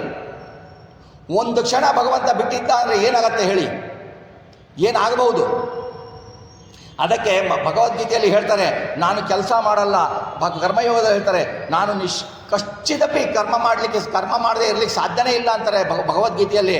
ಯಾಕೆ ಅಂದರೆ ಭಗವಂತ ಹೇಳ್ತಾನೆ, ನಾನು ಕರ್ಮನೇ ಮಾಡಲ್ಲ ಅಂತ ಕುತ್ಕೊಳ್ಳಲಿಕ್ಕೆ ಸಾಧ್ಯನೇ ಇಲ್ಲ. ಒಂದು ಕ್ಷಣ ಮಾತ್ರದ ವಿಂಗಡಣೆಗಳಿಗೆ ಸಾಧ್ಯ ಇಲ್ಲ. ನೋಡಿ, ನೀವು ಬಂದಿದ್ದೀರ ಪ್ರವಚನಕ್ಕೆ, ಅಯ್ಯೋ ದಿವಸ ಪ್ರವಚನ ಇಡ್ತಿರ್ತಾರೆ, ಇವತ್ತು ಬೇಜಾರು, ನಾಳೆ ಬರೋಣ ಅಂತ ಇವತ್ತು ಆಲಸ್ಯ ಮಾಡಿ ಬರದೇ ಇರ್ಬೋದು. ಅಥವಾ ಮನೆ ಒಳಗೆ ದಿವಸ ಕೆಲಸ ಮಾಡಿ ಬೇಜಾರು, ರೆಸ್ಟ್ ತೊಗೊಳ್ಳೋಣ ಅಂತ ರೆಸ್ಟ್ ತೊಗೊಳ್ಬೋದು. ಆಫೀಸ್ಗೆ ಹೋಗಿ ಕೆಲಸ ಮಾಡಿ ಬೇಜಾರು, ರಜಾ ಹಾಕಿರ್ಬೋದು. ಆಮೇಲೆ ದಿವಸ ಟಿ ವಿ ನೋಡಿ ಬೇಜಾರು, ಟಿ ವಿ ಆಫ್ ಮಾಡ್ಕೋಬೋದು. ಅಥವಾ ದಿವಸ ಮನೆಯಲ್ಲಿ ಏನು ನೋಡೋ ಹೋಗ್ಬೋದು. ಯಾರಾದರೂ ಒಂದು ದಿವಸ, ಒಂದು 5 ನಿಮಿಷ, ನನಗೆ ಇಷ್ಟು ದಿವಸ ಉಸಿರಾಡಿ ಬೇಜಾರಾಗಿದೆ, ಉಸಿರು ನಿಲ್ಲಿಸ್ತೀನಿ 5 ನಿಮಿಷ ಅಂತಾರ. ಉಸಿರು ನಿಲ್ಲಿಸ್ತೀನಿ ಅಂತ ಯೋಚನೆ ಬರುತ್ತಾ? ಉಸಿರು 1 ಸೆಕೆಂಡ್ ನಿಂತು ಅಂದರೆ 4 ಜನ ಬರ್ತಾರೆ. ನಮಗೆ ನಾವು ಉಸಿರಾಡ್ತಿದ್ದೀವಿ ಅಂತ ಜ್ಞಾನನೇ ಇಲ್ಲ. ನೋಡಿ, ಕೈಯಲ್ಲಿ ಕೆಲಸ ಮಾಡ್ತೀವಿ, ಜ್ಞಾನ ಇದೆ. ಕಣ್ಣಲ್ಲಿ ನೋಡ್ತೀವಿ, ಜ್ಞಾನ ಇದೆ. ನಾವು ಉಸಿರಾಡ್ತಿದ್ದೀವಿ ಅನ್ನೋದು ನಮಗೆ ಗೊತ್ತೇ ಇರಲ್ಲ. ನಮಗೆ ಯಾವಾಗ ಗೊತ್ತಾಗತ್ತೆ? ನೆಗಡಿಯಾಗಿ ಮೂಗ್ ಬ್ಲಾಕ್ ಆಗತ್ತೆ, ಉಸಿರಾಟ ನಿಲ್ಲತ್ತೆ, ಅಥವಾ ನಮಗೆ ಏನೋ ತೊಂದರೆ ಆಗಿ ಹಾಸ್ಪಿಟ್ಲಿಗೆ ಕರ್ಕೊಂಡೋಗಿ ಆಕ್ಸಿಜನ್ ಹಾಕ್ತಾರೆ, ಆವಾಗ ನಾವು ಉಸಿರಾಡ್ತಾ ಇದ್ವಿ ಅಂತ ಗೊತ್ತಾಗತ್ತೆ. ಇಂತಹದಿರಬೇಕಾದ್ರೆ ನಾವು ಒಂದು ಫ್ರ್ಯಾಕ್ಷನ್ ಆಫ್ ಎ ಸೆಕೆಂಡು ನಾವು ಉಸಿರಾಟವನ್ನು ನಿಲ್ಲಿಸದೆ ಸಾಧ್ಯವಿಲ್ಲ. ಬೇಕಾದರೆ ನಾ ಕರ್ಮ ಮಾಡಲ್ಲ ಅಂತ ಹೇಗಂತೀರ? ನಾನು ಮಾಡಲ್ಲ ಅಂತ ಗಂತೀರ ನೀವು? ಉಸಿರಾಡೋದು ಒಂದು ಕರ್ಮನೇ. ಕರ್ಮ ಮಾಡದೇ ಇರಲಿಕ್ಕೆ ಮನುಷ್ಯನಿಗೆ ಸಾಧ್ಯವೇ ಇಲ್ಲ. ಆ ಉಸಿರಾಟವನ್ನು ನಾವು ಉಸಿರಾಡುವ ಅಭಿಮಾನಿ ದೇವತೆ, ಮುಖ್ಯ ಪ್ರಾಣ ದೇವರಂತರ ಲಕ್ಷ್ಮೀನಾರಾಯಣನನ್ನು ನಾವು ನೆನೆಯೋದೇ ಇಲ್ಲ. ನಾವು ಹಿಂಗಾಗೇನೆ ನಮ್ಮಲ್ಲಿರುವ ಇಂದ್ರಿಯಗಳಲ್ಲಿರುವ ಭಗವಂತನ ಸ್ವರೂಪವನ್ನು, ಅವನ ಉಪಕಾರವನ್ನು ನಿತ್ಯ ಚಿಂತನೆ ಮಾಡದೆ ನಮಗೆ ಉಸಿರಾಟದ ತೊಂದರೆ ಬರುತ್ತೆ, ಹಾಸ್ಪಿಟ್ಲಿಗೆ ಅಡ್ಮಿಟ್ ಆಗ್ತೀವಿ, ಕೋಟ್ಯಾಂತರ ರೂಪಾಯಿ ಖರ್ಚು ಮಾಡ್ತೀವಿ, ಆಮೇಲೆ ಅವನು ಪೇಷಂಟ್ ಡೆಡ್ ಅಂತಾನೆ ಕರ್ಕೊಂಬರ್ತೀವಿ. ಇದು ನಮ್ಮ ಹಣೆಬಾರ. ಅದಕ್ಕೆ ಅವನು ನೋಡಿ, ಅವನ ಕರುಣೆ ಎಷ್ಟಿದೆ. ಸೃಷ್ಟಿ ಸ್ಥಿತಿ ಲಯ ಇವುಗಳೆಲ್ಲವನ್ನೂ ಮಾಡ್ತಾನಲ್ಲ ಭಗವಂತ, ಎಲ್ಲ ಕರ್ಮಗಳನ್ನು ನಮ್ಮಿಂದ ಮಾಡಿಸ್ತಾನಲ್ಲ, ಅವನ ಮಹಿಮೆ ಎಷ್ಟು. ಈ ವಿಭೂತಿ ರೂಪವನ್ನು ಹೇಳ್ತಾರಲ್ಲ, ಈ ವಿಭೂತಿ ರೂಪವನ್ನು ಯಾಕೆ ಹೇಳ್ತೀರಾ? ಭಗವಂತನು ನಮ್ಮ ದೇಹದಲ್ಲಿ ಎಲ್ಲೆಲ್ಲಿ ಇದ್ದಾನೆ ಯಾಕೆ ಹೇಳಬೇಕು ಅಂತಂದರೆ, ಭಗವಂತನ ಮಹಿಮೆ ಗೊತ್ತಾಗಬೇಕು. ಭಗವಂತನ ಮಹಿಮೆ ಇವನ್ನೆಲ್ಲ ಅವನು ಮಾಡಿದ ಉಪಕಾರ, ಅವನು ಏನೇನು ಮಾಡ್ತಾನೆ ಅಂತ ಗೊತ್ತಾದರೆ ಅವನು ಎಂಥ ದೊಡ್ಡವನು ಅಂತ ಗೊತ್ತಾಗತ್ತೆ. ಆ ದೊಡ್ಡವನು ಅಂತ ಗೊತ್ತಾಗಲಿಕ್ಕೆ ಇವನ್ನೆಲ್ಲ ನಾವು ತಿಳ್ಕೊಳ್ಬೇಕು ಅನ್ನೋದು ದಾಸರ ಪರಣ್ಯರು ಹೇಳ್ತಾರೆ. ಮುಂದೆ ನೋಡಿ, ಮುಂದೆ ಬಹಳ ಉತ್ತಮವಾದ ಶ್ಲೋಕ. ಅದರಲ್ಲಿ ನಾವು ದ್ವೈತಿಗಳು ಅದ್ವೈತ ತ್ರಯದ ಅನುಸಂಧಾನ ಕ್ರಮವನ್ನು ತಿಳಿಸ್ತಾರೆ. ಇದರಲ್ಲಿ ಅದ್ವೈತ ಕ್ರಮದ ಅನುಸಂಧಾನ ತಿಳಿಸ್ತಾರೆ. ಯಾರು ಅನ್ಯಥಾ ಭಾವಿಸಬಾರದು, ಅದ್ವೈತ ಕ್ರಮವನ್ನು ತೋರಿಸ್ತಾರೆ. ಅಂದರೆ ಯಾರಲ್ಲಿ ಅದ್ವೈತ ಅದನ್ನು ನಾವು ಸೂಕ್ಷ್ಮವಾಗಿ ತಿಳ್ಕೊಳ್ಬೇಕು. ಈಗ ಹೇಳ್ತಾರೆ ನೋಡಿ, ಭಾವ ದ್ರವ್ಯ ಕ್ರಿಯಾಗಳು ಎನಿಸುವ ಈ ವಿಧ ಅದ್ವೈತ ತ್ರಯಂಗಳ ಭಾವಿಸುತ್ತ ಸದ್ಭಕ್ತಿಯಲ್ಲಿ ಸರ್ವತ್ರ ಮರೆಯದಲೇ ತಾವಕನು ತಾನೆಂದು ಪ್ರತಿದಿನ ಸೇವಿಸುವ ಭಕ್ತರಿಗೆ ತನ್ನನು ಈವ ಕಾವ ಕೃಪಾಳು ಕರಿವರ ಗೊಲಿದ ತೆರದಂತೆ. ಭಾವ ದ್ರವ್ಯ ಕ್ರಿಯಾಗಳು ಇವು 3 ವಿಧ ಅದ್ವೈತಗಳು. ಈ ತ್ರಯಗಳನ್ನು ತಿಳಿದು ಭಾವಿಸುತ್ತಾ ಸದ್ಭಕ್ತಿಯಲ್ಲಿ ಯಾವಾಗಲೂ ಇದನ್ನು ಮರೆಯದೆ ತಾವಕನು ತಾನೆಂದು ಪ್ರತಿದಿನ ಸೇವಿಸುವ ಭಕ್ತರಿಗೆ ಕೃಪಾಳು ತನ್ನನ್ನೇ ಕೊಡ್ತಾನೆ ಭಗವಂತ, ಯಾರಿಗೆ ಗಜೇಂದ್ರನಿಗೆ ಒಲಿದಂತೆ ಅಂತ ಹೇಳ್ತಾರೆ. ಈಗ ಇದನ್ನು ನೋಡೋಣ ಸ್ವಲ್ಪ. ಇದಕ್ಕೆ ಎಲ್ಲಿ ಇದೆ ಪ್ರಮಾಣ ಅಂದರೆ ಭಾಗವತದಲ್ಲಿ ಸಪ್ತಮ ಸ್ಕಂದದಲ್ಲಿ ಇದೆ. ಏನಿದೆ ಅಂದರೆ ಕಾರ್ಯಕಾರಣವಸ್ತೈಕ ಐಕ್ಯ ದರ್ಶನಂ ಪಟುತಂತವತ್ ಅವಸ್ತುತ್ವಾದಿಕಲ್ಪಸ್ಯ ಭಾವಾದ್ವೈತಂ ತದುಚ್ಯತೆ ಅಂತ ಒಂದು ಅದ್ವೈತ. ಆತ್ಮಾಜಾಯ ಸುತಾದೀನಾಂ ಅನ್ಯೇಷಾಂ ಸರ್ವದೇಹಿನಾಂ ಯಚ್ಛಾರ್ಥ ಕಾಮಯೋರೈಕ್ಯಂ ದ್ರವ್ಯಾದ್ವೈತಂ ತದುಚ್ಯತೆ. ಇದು 2ನೇ ಅದ್ವೈತ. ಯದ್ಬ್ರಹ್ಮಣೀ ಪರೇ ಸಾಕ್ಷಾತ್ ಸರ್ವಕರ್ಮ ಸಮರ್ಪಣಂ ಮನೋವಾಕ್ತನುಭಿಃ ವಾರ್ಥ ಕ್ರಿಯಾದ್ವೈತಂ ತದುಚ್ಯತೆ. ಇದು 3ನೇ ಅದ್ವೈತ. ಈಗ ಭಾವಾದ್ವೈತ ಅಂದರೆ ಏನು? ಭಾವಾದ್ವೈತ ಅಂದರೆ ಕಾರ್ಯಕಾರಣಗಳಿಗೆ ಇರುವ ಅದ್ವೈತ. ಹೇಗೆ ನೋಡಿ, ಮಹದಾದಿ ತತ್ವಗಳಿದೆ, ಮಹದಾದಿ ಕಾರ್ಯಗಳಿದೆ. ಇದಕ್ಕೆ ಪ್ರಕೃತಿ ತದ್ಗುಣಾಶ್ಚ ಕಾರಣ. ಪ್ರಕೃತಿ ಕಾರಣ ಅಲ್ವಾ? ಪ್ರಕೃತಿ ಕಾರಣ, ಗುಣಗಳಿಂದ ಕಾರಣ. ಇಂಥ ಎಲ್ಲಿ ಪ್ರಕೃತಿ ತತ್ವ ರೂಪಗಳ ಗುಣಗಳಲ್ಲಿ ಇರುವ ಭಗವಂತನ ರೂಪ, ಆಮೇಲೆ ಮಹದಾದಿ ತತ್ವಗಳಲ್ಲಿ ಇರುವ ಭಗವಂತನ ರೂಪ, ಎರಡಕ್ಕೂ ಅದ್ವೈತವನ್ನು ಚಿಂತನೆ ಮಾಡಬೇಕು. ಎರಡೂ ಒಂದೇ. ಇಲ್ಲಿರುವ ಭಗವಂತನ ರೂಪ, ಪ್ರಕೃತಿಯ ತತ್ವದಲ್ಲಿ ಇರುವ ಭಗವಂತನ ರೂಪ, ಪ್ರಕೃತಿ ಗುಣದಲ್ಲಿ ಇರುವ ಭಗವಂತನ ರೂಪ, ಮಹದಾದಿ ಕಾರ್ಯಗಳಲ್ಲಿ ಇರುವ ಭಗವಂತನ ರೂಪ, ಎರಡೂ ಒಂದೇ. ಎರಡಕ್ಕೂ ಅದ್ವೈತ ಹೇಳಬೇಕು. ಆದರೆ ಮಹದಾದಿ ತತ್ವಕ್ಕೂ ಪ್ರಕೃತಿಯಲ್ಲಿರುವ ಗುಣಗಳಿಗೂ ನಾವು ಭೇದವನ್ನೇ ಹೇಳಬೇಕಾಗತ್ತೆ ಹೊರತು ಅದರಲ್ಲಿರುವ ಭಗವಂತನ ರೂಪಕ್ಕೆ ಅದ್ವೈತವನ್ನು ಹೇಳಬೇಕು. ಇದು ಸೂಕ್ಷ್ಮ, ಇದನ್ನು ತಿಳ್ಕೊಂಡಿರಬೇಕು. ದ್ರವ್ಯಾದ್ವೈತ ಅಂದರೆ ಏನು ಅಂದರೆ ನೋಡಿ, ಆತ್ಮಜಾಯಾದಿಗಳಲ್ಲಿ ಅಂದರೆ ಆತ್ಮಜಾಯಾದಿಗಳು ಅಂದರೆ ಹೆಂಡತಿ, ಮಕ್ಕಳು, ಬಂಧು ಮಿತ್ರರು ಇರ್ತಾರಲ್ಲ, ಅವರಲ್ಲಿರುವ ಭಗವಂತನ ರೂಪ ಇದೆಯಲ್ಲ, ಆ ಭಗವಂತನ ರೂಪಗಳಲ್ಲಿ ವಿದ್ಯಮಾನ ಮಾಡುವುದು ಪರಸ್ಪರ ಐಕ್ಯ ಚಿಂತನೆ. ಹೆಂಡತಿಯಲ್ಲಿ ಇರುವ ಭಗವಂತನ ರೂಪ, ಆ ರೂಪ ನನ್ನಲ್ಲಿ ಇರುವ ಭಗವಂತನ ರೂಪ, ನನ್ನ ಮಗನಲ್ಲಿ ಇರುವ ಭಗವಂತನ ರೂಪ, ಮೊಮ್ಮಕ್ಕಳಲ್ಲಿ ಇರುವ ಭಗವಂತನ ರೂಪ, ಆ ಭಗವಂತನ ರೂಪ ಒಂದೇ. ಭಗವಂತ ಒಬ್ಬನೇ. ಇವನು ನನ್ನಲ್ಲಿ ಇರುವ ಭಗವಂತ ಬೇರೆ ಅಲ್ಲ, ನಿಮ್ಮಲ್ಲಿ ಇರುವ ಭಗವಂತ ಬೇರೆ ಅಲ್ಲ, ಆದರೆ ನಾನು ನೀವು ಬೇರೆ. ಇದು ದ್ವೈತ. ನಮ್ಮಲ್ಲಿರುವ ಭಗವಂತನು, ನಮ್ಮೊಳಗಿರುವ ಭಗವಂತನೂ ಒಬ್ಬನೇ. ಅದು ದ್ರವ್ಯಾದ್ವೈತ ಅಂತ ಕರೀತಾರೆ. ಆಮೇಲೆ ಕ್ರಿಯಾದ್ವೈತ. ಈಗ ನಾವು ಮನೋದಿಂದ, ಮನಸ್ಸಿನಿಂದ, ನಾವು ವಾಕ್ಯದಿಂದ ಅಥವಾ ನಾವು ಕ್ರಿಯೆಗಳನ್ನು ಮಾಡ್ತೀವಲ್ಲ, ಅನೇಕ ಕ್ರಿಯೆಗಳನ್ನು ಮಾಡ್ತೀವಲ್ಲ, ಕ್ರಿಯೆಗಳಲ್ಲಿರುವ ಭಗವಂತನು, ಆಯಾ ಕ್ರಿಯೆಗಳಲ್ಲಿ ಇರುವ ಭಗವಂತನ ರೂಪ. ಈಗ ನೀವು ಪ್ರವಚನ ಕೇಳ್ತಾ ಇದ್ದೀರಾ, ನಿಮ್ಮಲ್ಲಿ ಭಗವಂತನ ರೂಪ ಇದೆ, ಆ ಭಗವಂತನು ಆ ಕ್ರಿಯೆಗಳಲ್ಲಿ ಇದ್ದಾನೆ. ನಾನು ಹೇಳ್ತಾ ಇದ್ದೇನೆ, ನನ್ನಲ್ಲಿ ಆ ಕ್ರಿಯೆಯಲ್ಲಿ ಭಗವಂತ ಇದ್ದಾನೆ. ನಿಮ್ಮಲ್ಲಿ ಇರುವ ಭಗವಂತನ ರೂಪ, ನನ್ನಲ್ಲಿ ಈ ಕ್ರಿಯೆಯಲ್ಲಿರುವ ಭಗವಂತನ ರೂಪ, ಎರಡೂ ಒಂದೇ. ಎರಡಕ್ಕೂ ದ್ವೈತ ಭಾವಿಸಬಾರದು. ದ್ವೈತ ಭಾವಿಸಿದರೆ ಅಂಧತಮಸ್ಸಿಗೆ ಹೋಗ್ತಾರೆ. ಆದರೆ ನಾನು ಬೇರೆ, ನಾನು ಜೀವ ಬೇರೆ, ನಿಮ್ಮ ಜೀವ ಬೇರೆ. ಜೀವಕ್ಕೆ ಭೇದ ಇದೆ ಹೊರತು ಆ ಜೀವದಲ್ಲಿರುವ ಪರಮಾತ್ಮನಿಗೆ ಭೇದ ಇಲ್ಲ. ಇದು 3 ಭೇದಗಳು, 3 ಅದ್ವೈತ ಭಾವಗಳನ್ನು ಹೇಳ್ತಾರೆ. ಅಂದರೆ ಈ ಭಾವ ಅನ್ನೋದಕ್ಕೆ ಹೇಳ್ತಾರೆ ಮಹದಾದಿ ತತ್ವಗಳು ಅಂದರೆ ಇದಕ್ಕೆ ಉಪಾದಾನ ಕಾರಣಗಳು, ಗುಣತ್ರಯಗಳು, ಸತ್ವ, ರಜಸ್ಸು, ತಮಸ್ಸು, ಮೂಲ ಜಡ ಪ್ರಕೃತಿ, ಇವು ಯಾವತ್ತೂ ಭಾವಗಳು. ಭಾವಾದ್ವೈತ ಇದು. ದ್ರವ್ಯ ಅಂದರೆ ಅರ್ಥ ಜಡಗಳು, ವ್ಯಕ್ತಿಗಳು, ಆ ವ್ಯಕ್ತಿಗಳಿಗಿರುವ ಪರಮಾತ್ಮನು, ಇವನಿಗೆ ಭೇದ ಇಲ್ಲ ಅಂತ, ಅದು ದ್ರವ್ಯ ಅದ್ವೈತ. ಕ್ರಿಯಾದ್ವೈತ, ಅವರು ಮಾಡುವ ಕ್ರಿಯೆಗಳಿಗೆ ಅದ್ವೈತ, ರೂಪಗಳಲ್ಲಿರುವ ಭಗವಂತನ ರೂಪಗಳಿಗೆ ಅದ್ವೈತವನ್ನು ಹೇಳ್ತಾರೆ. ಹೀಗೆ ತಾನು ಎಲ್ಲ ಈ ಪರಮಾತ್ಮನ ಅಧಿಷ್ಠಾನಗಳು ಎಲ್ಲೆಲ್ಲಿ ಇದೆ, ಯಾವ ಯಾವ ಅಧಿಷ್ಠಾನಗಳಲ್ಲಿ ಪರಮಾತ್ಮ ಇರ್ತಾನೆ, ಪರಮಾತ್ಮನ ರೂಪಗಳೆಲ್ಲವೂ ಒಂದೇ. ಪರಮಾತ್ಮನ ರೂಪಕ್ಕೆ ಬೇರೆ ಹೆಸರಿದೆ ಹೊರತು ರೂಪ ಒಂದೇ. ಹಾಗಾಗಿ ಭಗವಂತನ ರೂಪಕ್ಕೆ ನಾವು ಅದ್ವೈತವನ್ನು ಹೇಳಲೇಬೇಕು.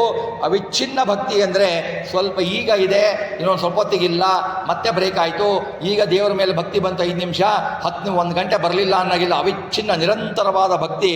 ಆಮೇಲೆ ಎಲ್ಲರಲ್ಲೂ ಇರುವ ಸರ್ವತ್ರ ಚರಾಚರ ವಸ್ತುಗಳಲ್ಲಿರುವ ಭಗವಂತ ಒಬ್ಬನೇ, ಭಗವಂತನ ರೂಪ ಒಂದೇ ಎಂದು ನಾವು ಮರೆಯದಲೇ ನಾನು ಭಗವಾಧೀನನು, ನಾನು ಭಗವಂತನ ಅಧೀನ, ನಾನು ಅಸ್ವತಂತ್ರ ಅಂತ ಯಾವನು ಸೇವೆ ಮಾಡ್ತಾನೋ ಅವನು ಪ್ರತಿದಿನ ಅವನು ಒಂದು ಕ್ಷಣಕಾಲದಲ್ಲಿ ಇಂತಹ ಸೇವೆಯನ್ನು ಮಾಡಿದರೂ ಅವನೇ ಭಗವದ್ಭಕ್ತ ಅಂತ ಕರೆಸ್ಕೊಳ್ತಾನೆ. ಭಕ್ತರಿಗೆ ಏನು ಮಾಡ್ತಾನೆ ಭಗವಂತ? ತನ್ನ ರೂಪವನ್ನು ಅಪರೋಕ್ಷದಿಂದ ದರ್ಶನ ಕೊಡ್ತಾನೆ, ಸಂರಕ್ಷಣೆ ಮಾಡ್ತಾನೆ. ಹೇಗೆ? ಗಜೇಂದ್ರನಿಗೆ ಒಲಿವಂತೆ. ಭಾಗವತದಲ್ಲಿ ಕೇಳಿದ್ದೀರಾ, ಗಜೇಂದ್ರನು ಮೊಸಳೆ ಕೈಯಲ್ಲಿ ಸಿಕ್ಕಿಬಿದ್ದಾಗ ಅವನು ಭಗವಂತ ಬಂದು ಕಾಪಾಡ್ದ ಅಂತೇಳಿ ಅಂತ. ಗಜೇಂದ್ರನಿಗೆ ಒಲಿದಂತೆ ಭಗವಂತ ನಮ್ಮನ್ನು ಕಾಪಾಡ್ತಾನೆ ಅಂತ ಹೇಳಿಬಿಟ್ಟು ದಾಸವರೇಣ್ಯರು ಇದರಲ್ಲಿ ತಿಳಿಸ್ತಾರೆ. ಮುಂದೆ ಬಹಳ ಚಂದವಾಗಿ ದಾಸವರೇಣ್ಯರು ಪಂಚಭೂತಗಳು ಕೇಳಿದ್ದೀರಾ, ಪಂಚಭೂತಗಳ ಅಂತರ್ಗತ ಪೂಜಾ ದ್ರವ್ಯಗಳಿಂದ ಅರ್ಚನೆಯ ಕ್ರಮವನ್ನು, ಭಗವಂತನಿಗೆ ಹೇಗೆ ಅರ್ಚನೆಯನ್ನು ಮಾಡಬೇಕು ಅನ್ನೋದನ್ನು ತಿಳಿಸ್ತಾರೆ.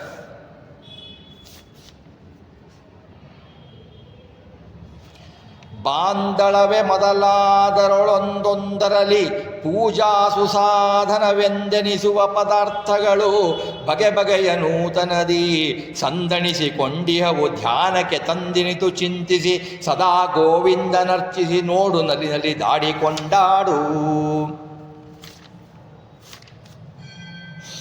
ನೋಡಿ, ಬಾಂದಳ ಅಂದರೆ ಏನು? ಆಕಾಶ. ಇವೇ ಮೊದಲಾದ ಪಂಚಭೂತಗಳು. ಆಕಾಶದಲ್ಲಿ ಶಬ್ದ, ಆಕಾಶದ ಗುಣ ಶಬ್ದ, ಆಕಾಶದಿಂದ ವಾಯುವಿನ ಗುಣ ಸ್ಪರ್ಶ, ವಾಯುವಿನಿಂದ ಅಗ್ನಿಯ ಗುಣ ರೂಪದಿಂದ ಅಗ್ನಿಯಿಂದ ನೀರು, ಅಪ್ಪು ಅದರ ಗುಣ ರಸ, ಅಪ್ಪುವಿನಿಂದ ಪೃಥ್ವಿ, ಇದಕ್ಕೆ ಗಂಧ ಇದರ ಗುಣ. ಈ 5 ಭೂತಗಳು. ಈ ಒಂದೊಂದು ಭೂತದಲ್ಲಿ ಪೂಜಾ ಸುಸಾಧನ, ಹೃದಯಗತ ವಾಸನಾ ಬಿಂಬ, ಬಾಹ್ಯದಲ್ಲಿ ಪೂಜೆ ಮಾಡತಕ್ಕ ಅಚಲಾ ಪ್ರತಿಮಾಂತರದ ಭಗವದ್ ಪೂಜಾ ಮಾಡತಕ್ಕೆ ಪೂಜಾ ಸಾಧನಗಳು ಎಂದೆನಿಸ್ತವೆ. ಇವು ಒಂದೊಂದು ಕೂಡ ಪೂಜಾ ಸಾಧನ, ಪಂಚಭೂತಗಳು ಕೂಡ ಒಂದೊಂದು ಪೂಜಾ ಸಾಧನ ಆಗುತ್ತವೆ ಅಂತ ಹೇಳ್ತಾರೆ. ಪದಾರ್ಥಗಳು ಆಯಾ ಪಂಚಭೂತಕ್ಕೆ ಗುಣಗಳಿಂದ ಶಬ್ದಸ್ಪರ್ಶಾದಿ ಪದಾರ್ಥಗಳು. ಹೇಗೆ ಅಂದರೆ ನೋಡಿ, ಇದರಲ್ಲಿ ಹೇಳ್ತಾರೆ, ಭಾಳ ಚೆನ್ನಾಗಿ ಹೇಳ್ತಾರೆ, ವಿವರಿಸ್ತಾರೆ. ಒಂದು 3-4 ಪದ್ಯದಿಂದ. ಶಬ್ದದಲ್ಲಿ ಯಾವತ್ತೂ ಏನು ಬರುತ್ತೆ? ಆಕಾಶದಲ್ಲಿ ಶಬ್ದ ಬರುತ್ತೆ. ಶಬ್ದ ಅಂದರೆ ನಾದಗಳು ಅಂದರೆ ಸ್ವರಗಳು.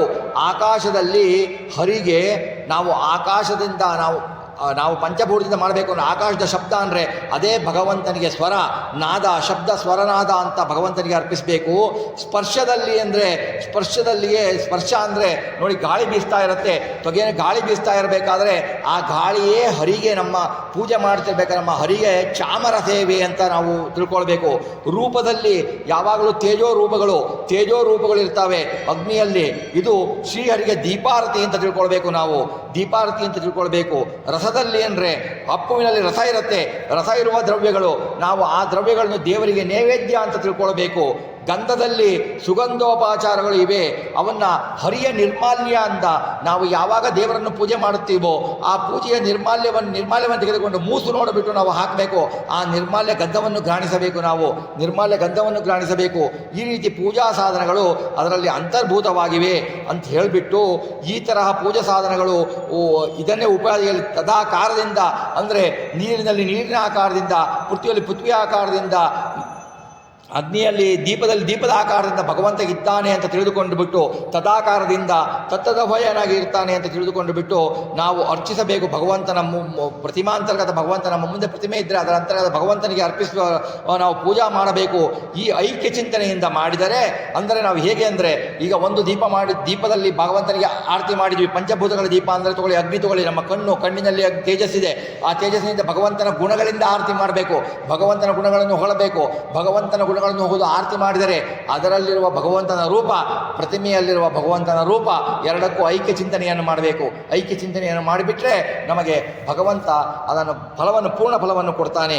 ಅರ್ಚಿಸಿ ನಲಿದಾಡು, ಕುಣಿದಾಡ್ಬಿಡು, ನೀನು ನಲಿದು ಬಿಡು ಅಂತ ಹೇಳ್ತಾರೆ ಭಗವಂತನಿಗೆ ಪೂಜೆ ಮಾಡಿ ಸರ್ವತ್ರ ಆದಿಭೂತಗಳ ಅಧಿಷ್ಠಾನ ಮರೆತು ಅಂತರ್ಗತನಾದ ಅಧ್ಯಾತ್ಮದ ಪರಮಾತ್ಮನಲ್ಲಿ ಲಕ್ಷ್ಯ ಇಟ್ಟು ಜ್ಞಾನ ದೃಷ್ಟಿಯಿಂದ ಇಡುವವನಾಗು, ಎಲ್ಲವನ್ನೂ ಮರೆ ಅಧ್ಯಾತ್ಮದ ದೃಷ್ಟಿಯಿಂದ ಭಗವಂತನನ್ನು ತಿಳಿದುಕೋ ಅಂತ ಹೇಳಿಬಿಟ್ಟು ದಾಸವರೇಣ್ಯರು ಹೇಳ್ತಾರೆ.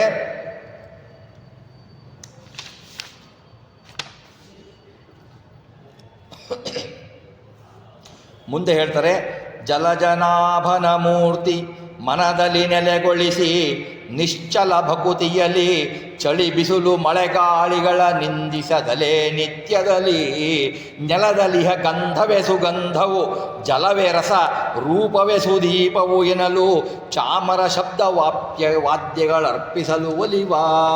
ನೋಡಿ ಎಷ್ಟು ಸುಲಭವಾದ ಪೂಜೆಯನ್ನು ಅವರು ಹೇಳ್ತಾರೆ, ಎಷ್ಟು ಸುಲಭವಾದ ಪೂಜೆಯನ್ನು ಹೇಳ್ತಾರೆ ಇವರು ದಾಸವರೇಣ್ಯರು ಅಂತಂದರೆ.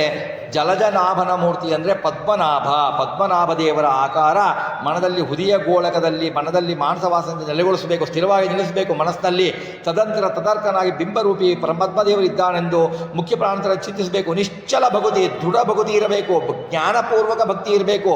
ಜ್ಞಾನಪೂರ್ವಕ ಭಕ್ತಿಯಿಂದ ಯುಕ್ತನಾಗಿ ಎಲ್ಲ ವಿಷಯಗಳನ್ನು, ಬಾಹ್ಯ ವಿಷಯಗಳನ್ನು ಮಳೆಯಬೇಕು. ನಮಗೆ ಪೂಜೆಗೆ ಕೂತಾಗನೇ ಬಾಹ್ಯ ವಿಷಯಗಳು ನೆನಪು ಬರೋದು. ಬೇರೆಯವ್ರ ಫೋನ್ ಬರುತ್ತೆ, ಮನೆಯಲ್ಲಿ ಆ ತೊಂದರೆ ಬರುತ್ತೆ.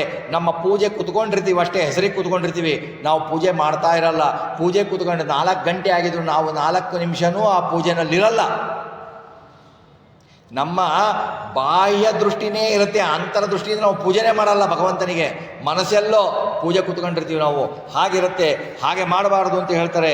ಇದೇ ಪ್ರಕಾರ ಚಳಿ, ಮಳೆ, ಗಾಳಿ, ಬಿಸಿಲು ನೋಡಿ ಚಳಿ ಬಂತು, ಅಯ್ಯೋ ಎಷ್ಟು ಚಳಿ ಆಗ್ತಾ ಇದೆಯಪ್ಪ, ತಡ್ಕೊಳ್ಳಿಕ್ಕೆ ಆಗ್ತಾ ಇಲ್ಲ ಅಂತ ಚಳಿಗಾಲಕ್ಕೆ ಬೈತೀವಿ. ಈ ಸುಡುಗಾಡು ಚಳಿಗಾಲ ಹೋಗಬೇಕು ಅಂತೀವಿ. ಆಮೇಲೆ ಬೇಸಿಗೆ ಬಂತು ತಿಳ್ಕೊಳ್ಳಿ, ಅಯ್ಯೋ ಇದು ಎಂಥ ಬೇಸಿಗೆಯಪ್ಪ, ಸುಡು ಬಿಸಿಲು ಹೋಗ್ಲಿಕ್ಕಾಗಲ್ಲ, ಸಂಕಟ ಆಗ್ತಾ ಇದೆ, ಇದು ಬೇಸಿಗೆ ಹೋಗಬಾರ್ದ, ಇದು ಎಂಥ ದರಿದ್ರ ಬೇಸಿಗೆ ಅಂತ ಬೇಸಿಗೆಗೆ ಬೈತೀವಿ. ಮಳೆ ಬಂತ, ಅಯ್ಯೋ ಮಳೆ 10 ದಿವಸ ಹಿಡಿದು ಬಿಟ್ಟಿದೆ, ನಾವೆಲ್ಲೂ ಹೋಗ್ಲಿಕ್ಕಾಗಲ್ಲ ಅಂತ ಮಳೆಗೆ ಬೈತೀವಿ. ಈ ಥರ ನಾವು ಯಾವುದನ್ನೂ ಸಹಿಸಲ್ಲ, ಎಲ್ಲದಕ್ಕೂ ಬೈಯದೆ, ಎಲ್ಲದಕ್ಕೂ ನಾವು ಬೈತೀವಿ. ಬೈಬೇಡಿ ಅಂತ ಹೇಳ್ತಾರೆ. ಯಾಕೆ ಅಂದರೆ ಅದರಲ್ಲಿರೋ ಪರಮಾತ್ಮನ ರೂಪ ಇದೆ, ಅದರಲ್ಲಿ ಪರಮಾತ್ಮನ ರೂಪ ಇದೆ, ಅದನ್ನು ಅವನು ಏನು ಕೊಡಬೇಕೋ ಅದನ್ನು ಕೊಟ್ಟೇ ಕೊಡ್ತಾನೆ. ಅದಕ್ಕೆ ಬೈಬೇಡಿ ಅಂತ ಅವರು ಹೇಳ್ತಾರೆ, ಅದನ್ನೆಲ್ಲ ಮರ್ತು ಬಿಡಿ ಅಂತ ಹೇಳ್ತಾರೆ. ಇದಕ್ಕೆ ನೋಡಿ, ಇದರಲ್ಲಿ ಇರುವ ಪರಮಾತ್ಮನ ರೂಪವನ್ನು ನಡೆಸ್ಕೊಂಡು ಮಾಡಬೇಕು ಅಂತ ಹೇಳ್ತಾರೆ. ಇದನ್ನು ಹೇಗೆ ಮಾಡಬೇಕು ಅಂತ ಇದಕ್ಕೆ ಪ್ರಮಾಣ ಇದೆ. ಛಾಂದೋಗ್ಯ ಉಪನಿಷತ್ ಭಾಷೆಯಲ್ಲಿ ಹೇಳ್ತಾರೆ. ಖಂಡ 2ರಲ್ಲಿ ಹೇಳ್ತಾರೆ, ಪಂಚಾತ್ಮಕಂ ಯೋ ಲೋಕೇಶು ಸದೋಪಾಸ್ತೆ ಹರಿಂ ಪರಂ. ಆಕಾಶ, ವಾಯು, ಅಗ್ನಿ, ಜಲ, ಪೃಥಿವಿ ಇವುಗಳಲ್ಲಿ ಪಂಚರೂಪಿಯಾದ ಭಗವಂತನು ಇರ್ತಾನೆ ಅಂತ ಅವನನ್ನು ಪೂಜೆ ಮಾಡಿದವರಿಗೆ ಅವನು ಅಭೀಷ್ಟಗಳನ್ನು ಕೊಡ್ತಾನೆ. ಆಮೇಲೆ ಖಂಡ 3ರಲ್ಲಿ ಹೇಳ್ತಾರೆ ಭಾಷ್ಯದಲ್ಲಿ, ದೃಷ್ಟೌ ಪಂಚವಿಧಂ ಸಾಮೋಪಾಸೀತ ವೃಷ್ಟಿಂ ನ ನಿಂದ್ಯಾತ್ ಇತಿ ಪಂಚರೂಪಂ ತು ಯೋ ವಿಷ್ಣುಂ ಪುರೋವಾತಾದಿಷು ಸ್ಥಿತಂ ಉಪಾಸ್ತೆ ವೃಷ್ಟಿರಸ್ಮೈ ಸ್ಯಾತ್ ವರ್ಷಸ್ಯತ್ಯಸ್ಯ ಸರ್ವಭೋಗಾಂಶ್ಚ ಭಗವಾನ್ ವರ್ಷಸ್ಯತ್ಯಸ್ಯ ಮುಕ್ತಿಗಾನ್ ಸರ್ವಭೋಗಾಂಶ್ಚ ಭಗವಾನ್ ಪಂಚರೂಪಿ ಜನಾರ್ದನ ಅಂತಾರೆ. ನೋಡಿ, ಮಳೆ ಬರುತ್ತೆ, ವೃಷ್ಟಿಯಲ್ಲಿ ಭಗವದ್ ಉಪಾಸನೆ, ನೀರಿನಲ್ಲಿ ಭಗವದ್ ಉಪಾಸನೆ. ನಾವು ಭಗವದ್ ಉಪಾಸನೆ ಹೇಗೆ ಮಾಡಬೇಕು ಅನ್ನೋದನ್ನು ಇದರಲ್ಲಿ ಬಹಳ ವಿವರವಾಗಿ ಛಂದೋಗ ಉಪನಿಷತ್ನಲ್ಲಿ ಹೇಳಿದ್ದಾರೆ. ಛಂದೋಗ್ಯ ಭಾಷೆಯಲ್ಲಿ ಆಚಾರ್ಯರು ಹೇಳಿದ್ದಾರೆ. ಅದನ್ನು ನಾವು ಸೂಕ್ಷ್ಮವಾಗಿ ಕೆಲವೊಂದು ತಿಳ್ಕೊಳ್ಳೋಣ. ಮಳೆಗೆ ಮುಂಚೆ ನಮಗೆ ಗಾಳಿ ಬೀಸತ್ತೆ ಅಲ್ವಾ, ಮಳೆಗೆ ಮುಂಚೆ ಗಾಳಿ ಬೀಸತ್ತಲ್ವಾ, ತಣ್ಣಗೆ ಗಾಳಿ ಬರುತ್ತೆ. ಗಾಳಿ ಬಂದಾಗ ಅವುಗಳಲ್ಲಿರುವ ಪಂಚರೂಪಿ ಭಗವಂತನನ್ನು ಉಪಾಸನೆ ಮಾಡಬೇಕು. ನಾವು ಮಾಡಿದವನಿಗೆ ಅಭೀಷ್ಟದ ಮಳೆಯಾಗತ್ತೆ, ಅವನಿಗೆ ಇಷ್ಟತರವಾದ ಮಳೆಯಾಗತ್ತೆ. ಸಮಸ್ತ ಭೋಗಗಳನ್ನು, ಮುಕ್ತಿಗತವಾದ ಭೋಗಗಳನ್ನು ಮಳೆಯಂತೆ ಸುರಿಸ್ತಾನೆ ಭಗವಂತ. 5 ರೂಪ ಯಾವುದು ಅಂತ ತಿಳ್ಕೊಂಡ್ಬಿಡೋಣ. ಹಿಂಕಾರ ಪ್ರತಿಪಾದ್ಯ, ಹಿಂಕಾರ ನಾಮಕ ಪ್ರದ್ಯುಮ್ನ. ಮಳೆ ಪೂರ್ವ ಬರುವ ಗಾಳಿ ಇದೆಯಲ್ಲ, ಅದಕ್ಕೆ ಪುರೋವಾತ ನಾಮಕನಾಗಿ, ಪುರೋವಾತದ ಹೆಸರಿನಿಂದ ಆ ಮಳೆ ಬರುವ ಪೂರ್ವದಲ್ಲಿ ಬೀಸುವ ಗಾಳಿಯಲ್ಲಿ ಭಗವಂತ ಇರ್ತಾನೆ. ಆ ತಂಪಾದ ಗಾಳಿಯನ್ನು ಬೀಸತ್ತೆ. ಆಮೇಲೆ 2ನೇಯದಾಗಿ ಪ್ರಸ್ತಾವ ಪ್ರತಿಪಾದ್ಯ. ಪ್ರಸ್ತಾವ ನಾಮಕ ವಾಸುದೇವ ರೂಪಕ ಭಗವಂತ ಮೇಘನಾಮಕನಾಗಿ ಮೇಘದಲ್ಲಿ ಇರ್ತಾನೆ, ಮೋಡದಲ್ಲಿ ಇರ್ತಾನೆ. ಮೋಡದಲ್ಲಿ ವಾಸುದೇವನು ಮೇಘನಾಮಕನಾಗಿ ಇರ್ತಾನೆ. ಅವನಿಗೆ ಅಂತಾರೆ ಪ್ರಸ್ತಾವ ಪ್ರತಿಪಾದ್ಯ ಅಂತಾರೆ. ಆಮೇಲೆ ಉದ್ಗೀತ ಪ್ರತಿಪಾದ್ಯ, ಉದ್ಗೀತ ನಾಮಕ ನಾರಾಯಣ ಏನು ಮಾಡ್ತಾನೆ, ವೃಷ್ಟಿ ನಾಮಕನಾಗಿ ಮಳೆ ಬರುತ್ತಲ್ಲ, ಆ ಮಳೆಯಲ್ಲಿ ನಾರಾಯಣನು ಇರ್ತಾನೆ ವೃಷ್ಟಿ ನಾಮಕನಾಗಿ. ಆಮೇಲೆ ಪ್ರತಿಹಾರ ಪ್ರತಿಪಾದ್ಯ ಅಂದರೆ ಪ್ರತಿಹಾರ ನಾಮಕ ಅನಿರುದ್ಧ ಇರ್ತಾನಲ್ಲ, ವಿದ್ಯುತ್ ನಾಮಕನಾಗಿ ಇರ್ತಾನೆ. ಎಲ್ಲಿ ಇರ್ತಾನೆ ಅವನು? ಮಿಂಚಿನಲ್ಲಿ ಇರ್ತಾನೆ ವಿದ್ಯುತ್ ನಾಮಕನಾಗಿ. ಭಗವಂತ ಅನಿರುದ್ಧ ರೂಪದಿಂದ ವಿದ್ಯುತ್ ನಾಮಕನಾಗಿ ಇರ್ತಾನೆ. ಸ್ತನ ನಾಮಕನಾಗಿ ಗುಡುಗಿನಲ್ಲಿ ಇರ್ತಾನೆ, ಗುಡುಗು ಸಿಡಿಲಿನಲ್ಲಿ ಸ್ತನನಾಮಕನಾಗಿ ಭಗವಂತ ಇರ್ತಾನೆ. ಆಮೇಲೆ ಮಳೆ ಬರುತ್ತಲ್ಲ, ನಿಧನ ಪ್ರತಿಪಾದ್ಯಗಳಿಂದ ನಿಧನ ನಾಮಕ ಸಂಕರ್ಷಣ, ಉದ್ಗ್ರಹ ನಾಮಕನಾಗಿ ಮಳೆಯ ಕೊನೆಯ ಹಂತದಲ್ಲಿ ಇರ್ತಾನೆ. ಇದರಲ್ಲಿ ತಿಳಿದು ಈ 5 ರೂಪವನ್ನು ನಾಮ ಸಾಮ ಭಕ್ತಿಗಳಿಂದ ನಾವು ಭಗವಂತನನ್ನು ಉಪಾಸನೆ ಮಾಡಿದರೆ ಮುಕ್ತಿಯಲ್ಲಿ ಭಗವಂತ ನಮಗೆ ಅಭೀಷ್ಟಗಳ ವೃಷ್ಟಿಯನ್ನೇ ಭಗವಂತ ಕೊಡ್ತಾನೆ. ನಾವು ಒಂದೊಂದರಲ್ಲೂ ಕೂಡ ನೀರು, ಜಲದಲ್ಲಿ, ಗಣದಲ್ಲಿಗೆ ಭಗವಂತನ ಪಂಚರೂಪಗಳನ್ನು ಚಿಂತಿಸಬೇಕು, ಅವನಿಗೆ ಅರ್ಪಿಸಬೇಕು ಅಂತ ಅದ್ಭುತವಾಗಿ ದಾಸವರೇಣ್ಯರು ಹೇಳ್ತಾರೆ. ನೋಡಿ, ಪ್ರತಿದಿನದಲ್ಲೂ ಪಂಚಭೂತಗಳು ನೆಲದಲ್ಲಿ ಪೃಥ್ವಿಯಲ್ಲಿ ವಿದ್ಯಮಾನವಾದ ಪೃಥ್ವಿ ಗುಣ ಗಂಧ, ಆಮೇಲೆ ಸುಗಂಧ ಪರಿಮಳಯುಕ್ತವಾದ ಗಂಧ, ಜಲದಲ್ಲಿರುವ ರಸ, ಆಮೇಲೆ ರೂಪವೇ ಸುದೀಪ, ತೇಜಸ್ಸು ಅಗ್ನಿಗರ್ಪಿಸೋಣ ತೇಜಸ್ಸು, ಆಮೇಲೆ ಎಲ್ಲರೂ ಚಾಮರ, ವಾಯು ಅರ್ಪಿಸೋಣದರಿಂದ ಗಾಳಿ ಬೀಸ್ತಾ ಇರುತ್ತಲ್ವ, ಗಾಳಿ ಬೀಸ್ತಾ ಇರೋದು ಚಾಮರ ಅಂತ ಭಗವಂತನಿಗೆ. ಶಬ್ದವಾದ್ಯಗಳು ಆಕಾಶ ಭಗವಂತನಿಗೆ ಅರ್ಪಿಸುವುದರಿಂದ, ಆಕಾಶದಲ್ಲಿರುವ ಭಗವಂತನ ರೂಪವನ್ನು ಚಿಂತನೆ ಮಾಡುವುದರಿಂದ ನಮಗೇನಾಗುತ್ತೆ, ಶಬ್ದವಾದ್ಯಗಳಿಂದ ಭಗವಂತನಿಗೆ ಪೂಜೆ ಮಾಡಿದ ಫಲ ಬರುತ್ತೆ. ಇವೆಲ್ಲವನ್ನು ನಾವು ಅರ್ಪಿಸಿದರೆ ಆ ಪೂಜಾ ನೋಡಿ, ಇದರಲ್ಲಿರುವ ಎಲ್ಲ ಭಗವಂತನ ರೂಪಗಳು ತೆಗೆದುಕೊಳ್ಳಿ, ಎಲ್ಲ ಭಗವಂತನ ರೂಪಗಳನ್ನು ಆ ಪ್ರತಿಮೆಯಲ್ಲಿದೆಯಲ್ಲ ರೂಪಗಳು, ಅದಕ್ಕೂ ಐಕ್ಯ ಚಿಂತನೆಯನ್ನು ಮಾಡಬೇಕು. ಒಂದೇ ಭಗವಂತ, ಅದೂ ರೂಪ ಒಂದೇ, ಇದು ರೂಪ ಒಂದೇ ಅಂತ ಚಿಂತನೆ ಮಾಡಿದರೆ ಇಂಥವರಿಗೆ ಭಗವಂತ ಮಹದೈಶ್ವರ್ಯ ಕೊಟ್ಟು ಪ್ರತ್ಯಕ್ಷನಾಗಿ ಪಾರಮಾರ್ಥಿಕದಲ್ಲಿ ಮಹಾಮೋಕ್ಷಗಳನ್ನು ಕೊಟ್ಟು ಸಂರಕ್ಷಣೆ ಮಾಡ್ತಾನೆ. ಅವನು ಈ ಅನುಸಂಧಾನ ಇರಬೇಕೆಂದು ತಾತ್ಪರ್ಯ, ಬಹಳ ಅದ್ಭುತ ತಾತ್ಪರ್ಯ ಇವರದ್ದು ದಾಸವರೇಣ್ಯರದ್ದು. ನಮಗೆ ಎಷ್ಟು ಅನುಗ್ರಹ ಮಾಡಿದ್ದಾರೆ ಅಂತಂದರೆ ದಾಸವರೇಣ್ಯರು ಎಣಿಸ್ಲಿಕ್ಕೂ ಆಗಲ್ಲ. ಯಾಕೆಂದರೆ ನೋಡಿ, ಇದರಲ್ಲಿ ಒಂದು ಅನುಸಂಧಾನ ಬಂತು ಅಂದ್ರೆ ನಮ್ಮ ಜನ್ಮ ಉದ್ಧಾರ ಆಗೋಗುತ್ತೆ. ಆ ಥರ ಹೇಳಿದ್ದಾರೆ. ಮುಂದೆ ಹೇಳ್ತಾರೆ, ಗೋಳಕಗಳು ರಮಾರಮಣನ ನಿಜಾಲಯಗಳು, ದಿನದಿ ಸಂಪ್ರಾಕ್ಷಲನೆಯ ಸಮ್ಮಾರ್ಜನವು ಕರಣಗಳೇ ದೀಪಗಳು, ಸಾಲು ತತ್ತದ್ವಿಷಯಗಳ ಸಮ್ಮೇಳನವೇ ಪರ್ಯಂಕ, ತತ್ಸುಖದೇಳಿಗೆಯ ಸುಪ್ಪತ್ತಿಗಾತ್ಮ ನಿವೇದನವೇ ವಸನ.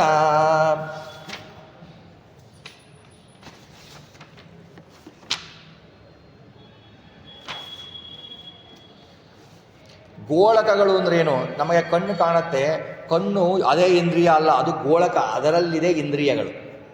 ಗೋಳಕ ಇದು ಕಣ್ಣು, ಮೂಗು ಇದು ಗೋಳಕ, ಕಿವಿ ಇದು ಗೋಳಕ, ಅದರೊಳಗಿದೆ ಇಂದ್ರಿಯಗಳು. ಸೂಕ್ಷ್ಮ, ನಮ್ಮ ಕಣ್ಣಿಗೆ ಕಾಣಲ್ಲ ಇಂದ್ರಿಯಗಳು, ಅದು ಒಳಗಿದೆ. ಇದು ಗೋಳಕಗಳು. ಈ ಗೋಳಕಗಳು ಯಾವುದಕ್ಕೆ ಅಂದರೆ, ಗೋಳಕ ಅಂತ ಇದೇ ದೇಹದಲ್ಲಿ ಪ್ರತ್ಯಕ್ಷವಾಗಿ ಕಾಣ್ತದೆ. ಆಯಾ ನಾಮಗಳಿಂದ ಈ ನಮ್ಮ ಶ್ರೋತ್ರೇಂದ್ರಿಯ ಅಂದರೆ ಆಯಾ ನಾಮದಿಂದ ತತ್ವಾಭಿಮಾನಿಗಳು ದೇವತೆ ಇರ್ತಾರೆ, ಅವರಿಂದ ಮುಖ್ಯ ಪ್ರಾಣನು ಇರ್ತಾನೆ, ಅವರ ಅಂತರ್ಗತ ನಾರಾಯಣ ಇರ್ತಾನೆ.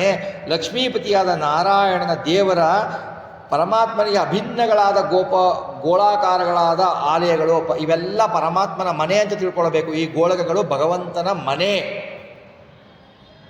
ಈ ಭಗವಂತನ ಮನೆ. ಇದರಲ್ಲಿ ಭಗವಂತ ಆ ತತ್ವಾಭಿಮಾನಿಗಳ ಒಳಗೆ, ಮುಖ್ಯ ಪ್ರಾಣನ ಒಳಗೆ ಭಗವಂತ ಇರ್ತಾನೆ. ಈ ಕಣ್ಣು, ಈ ಮೂಗು, ಈ ಕಿವಿ, ಈ ಬಾಯಿ, ಇಂದ್ರಿಯಗಳು ಏನು ಹೊರಗಡೆ ಕಾಣುತ್ತೆ, ಇವು ಭಗವಂತನಿಗೆ ಮನೆಯ ಥರ ಅಂತ ತಿಳ್ಕೊಳ್ಬೇಕು. ನಾವು ಮನೆಯ ಥರ ಅಂತ ತಿಳ್ಕೊಳ್ಬೇಕು. ಅನುದಿನವೂ ಪ್ರತಿದಿನದಲ್ಲಿ ಯಾವ ಕಾಲ ಸಂಪ್ರಾಕ್ಷಾಲನೆಯೋ ಅಂದರೆ ಉದಕದ ಪ್ರಕ್ಷಾಲನೆಯಿಂದ ನಾವು ನೋಡಿ ಮುಖವನ್ನು ತೊಳೆದುಕೊಳ್ತೇವೆ, ಪ್ರಕ್ಷಾಲನೆ ಮಾಡ್ಕೊಳ್ತೇವೆ. ಆವಾಗ ಭಗವಂತನ ಮನೆಯನ್ನು ಸ್ವಚ್ಛ ಮಾಡುತ್ತಿದ್ದೇವೆ ಅಂತ ಅನುಸಂಧಾನ ಬೇಕು. ಭಗವಂತನ ಮನೆಯನ್ನು ಸ್ವಚ್ಛ, ನಮ್ಮ ಕಣ್ಣು ಬಾಯಿಯನ್ನು ತೊಳೆದುಕೊಂಡಾಗ, ಕಿವಿಯನ್ನು ನಾವು ಶುದ್ಧ ಮಾಡಿಕೊಂಡಾಗ, ಕಿವಿಯಲ್ಲಿ ತತ್ವಾಭಿಮಾನಿ ದೇವತೆಗಳು, ಅದರಂತರದ ಮುಖ್ಯ ಪ್ರಾಣಾಂತರ್ಗತ ಭಾರತೀಯ ರಮಣ ಮುಖ್ಯ ಪ್ರಾಣಾಂತರ್ಗತ ಲಕ್ಷ್ಮೀನಾರಾಯಣ ಇದ್ದಾನೆ, ಆಯಾ ರೂಪಗಳಿಂದ ಇದ್ದಾನೆ. ಆ ಭಗವಂತ ಆಯಾ ರೂಪಗಳಲ್ಲಿ ಇದ್ದಾನೆ. ಇವು ಅವನ ಮನೆ. ಅವನ ಮನೆಯನ್ನು ಸ್ವಚ್ಛವಾಗಿ ಇಡಬೇಕು. ಈ ತರಹ ಅನುಸಂಧಾನ ಇರಬೇಕು ನಮಗೆ. ಈ ತರಹ ಅನುಸಂಧಾನ ಇರಬೇಕು. ಈ ತರಹ ಸಂಪ್ರಾಕ್ಷಣೆಯು ನಿರ್ದೋಷನಾದ ಪರಮಾತ್ಮ ಅವನ ಮಂದಿರದಲ್ಲಿ ಕಸ ಇಲ್ಲದೆ ಬೆಳೆಯೋಣ, ಯಾವುದು ಗಲೀಜಿರಬಾರ್ದು, ಆ ಥರ ಕ್ಲೀನಾಗಿರಬೇಕು ಅಂತ ತಿಳಿದು ಬಿಟ್ಟು ವ್ಯಾಪಾರಗಳನ್ನು ಅರ್ಪಿಸಬೇಕು. ಆಮೇಲೆ ಆ ವಿದ್ಯಮಾನಗಳಲ್ಲಿ ಇಂದ್ರಿಯಗಳಿದ್ದಾವಲ್ಲ, ಆ ಇಂದ್ರಿಯಗಳಿಂದ ಇಂದ್ರಿಯಗಳಲ್ಲಿ ಭಗವಂತನ ರೂಪ ಇದೆ.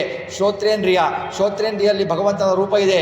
ಭಗವಂತನ ರೂಪ ಇರಬೇಕಾದ್ರೆ ನಾವು ಕೇಳಬಾರದನ್ನು ಕೇಳದೆ ಭಗವಂತನ ಮಹಿಮೆಗಳನ್ನು ಕೇಳಬೇಕು, ಭಗವಂತನ ಲೀಲೆಗಳನ್ನು ಕೇಳಬೇಕು, ಭಗವಂತನ ನಾಮಗಳನ್ನು ಕೇಳಬೇಕು. ಅದನ್ನು ಕೇಳಿ ಅವನಿಗೆ ಅದರಿಂದ ಪೂಜೆಯನ್ನು ಮಾಡಬೇಕು. ಈ ಇಂದ್ರಿಯಗಳಲ್ಲಿ ಶ್ರೋತ್ರೇಂದ್ರಿಯದಲ್ಲಿದ್ದ ಭಗವಂತನ ನಾಮ, ನಮ್ಮ ಪ್ರತಿಮೆಯಲ್ಲಿರುವ ಭಗವಂತನ ರೂಪ, ಶ್ರೋತ್ರೇಂದ್ರಿಯದಲ್ಲಿರುವ ಭಗವಂತನ ರೂಪ ಎರಡೂ ಒಂದೇ ಅಂತ ಐಕ್ಯ ಚಿಂತನೆಯನ್ನು ಮಾಡಬೇಕು.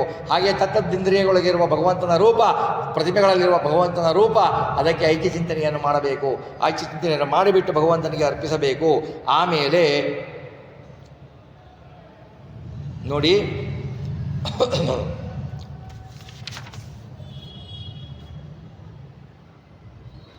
ಆಮೇಲೆ ಹೇಳ್ತಾರೆ ಇದಕ್ಕೆ ದೀಪಗಳು ಯಾವುದು?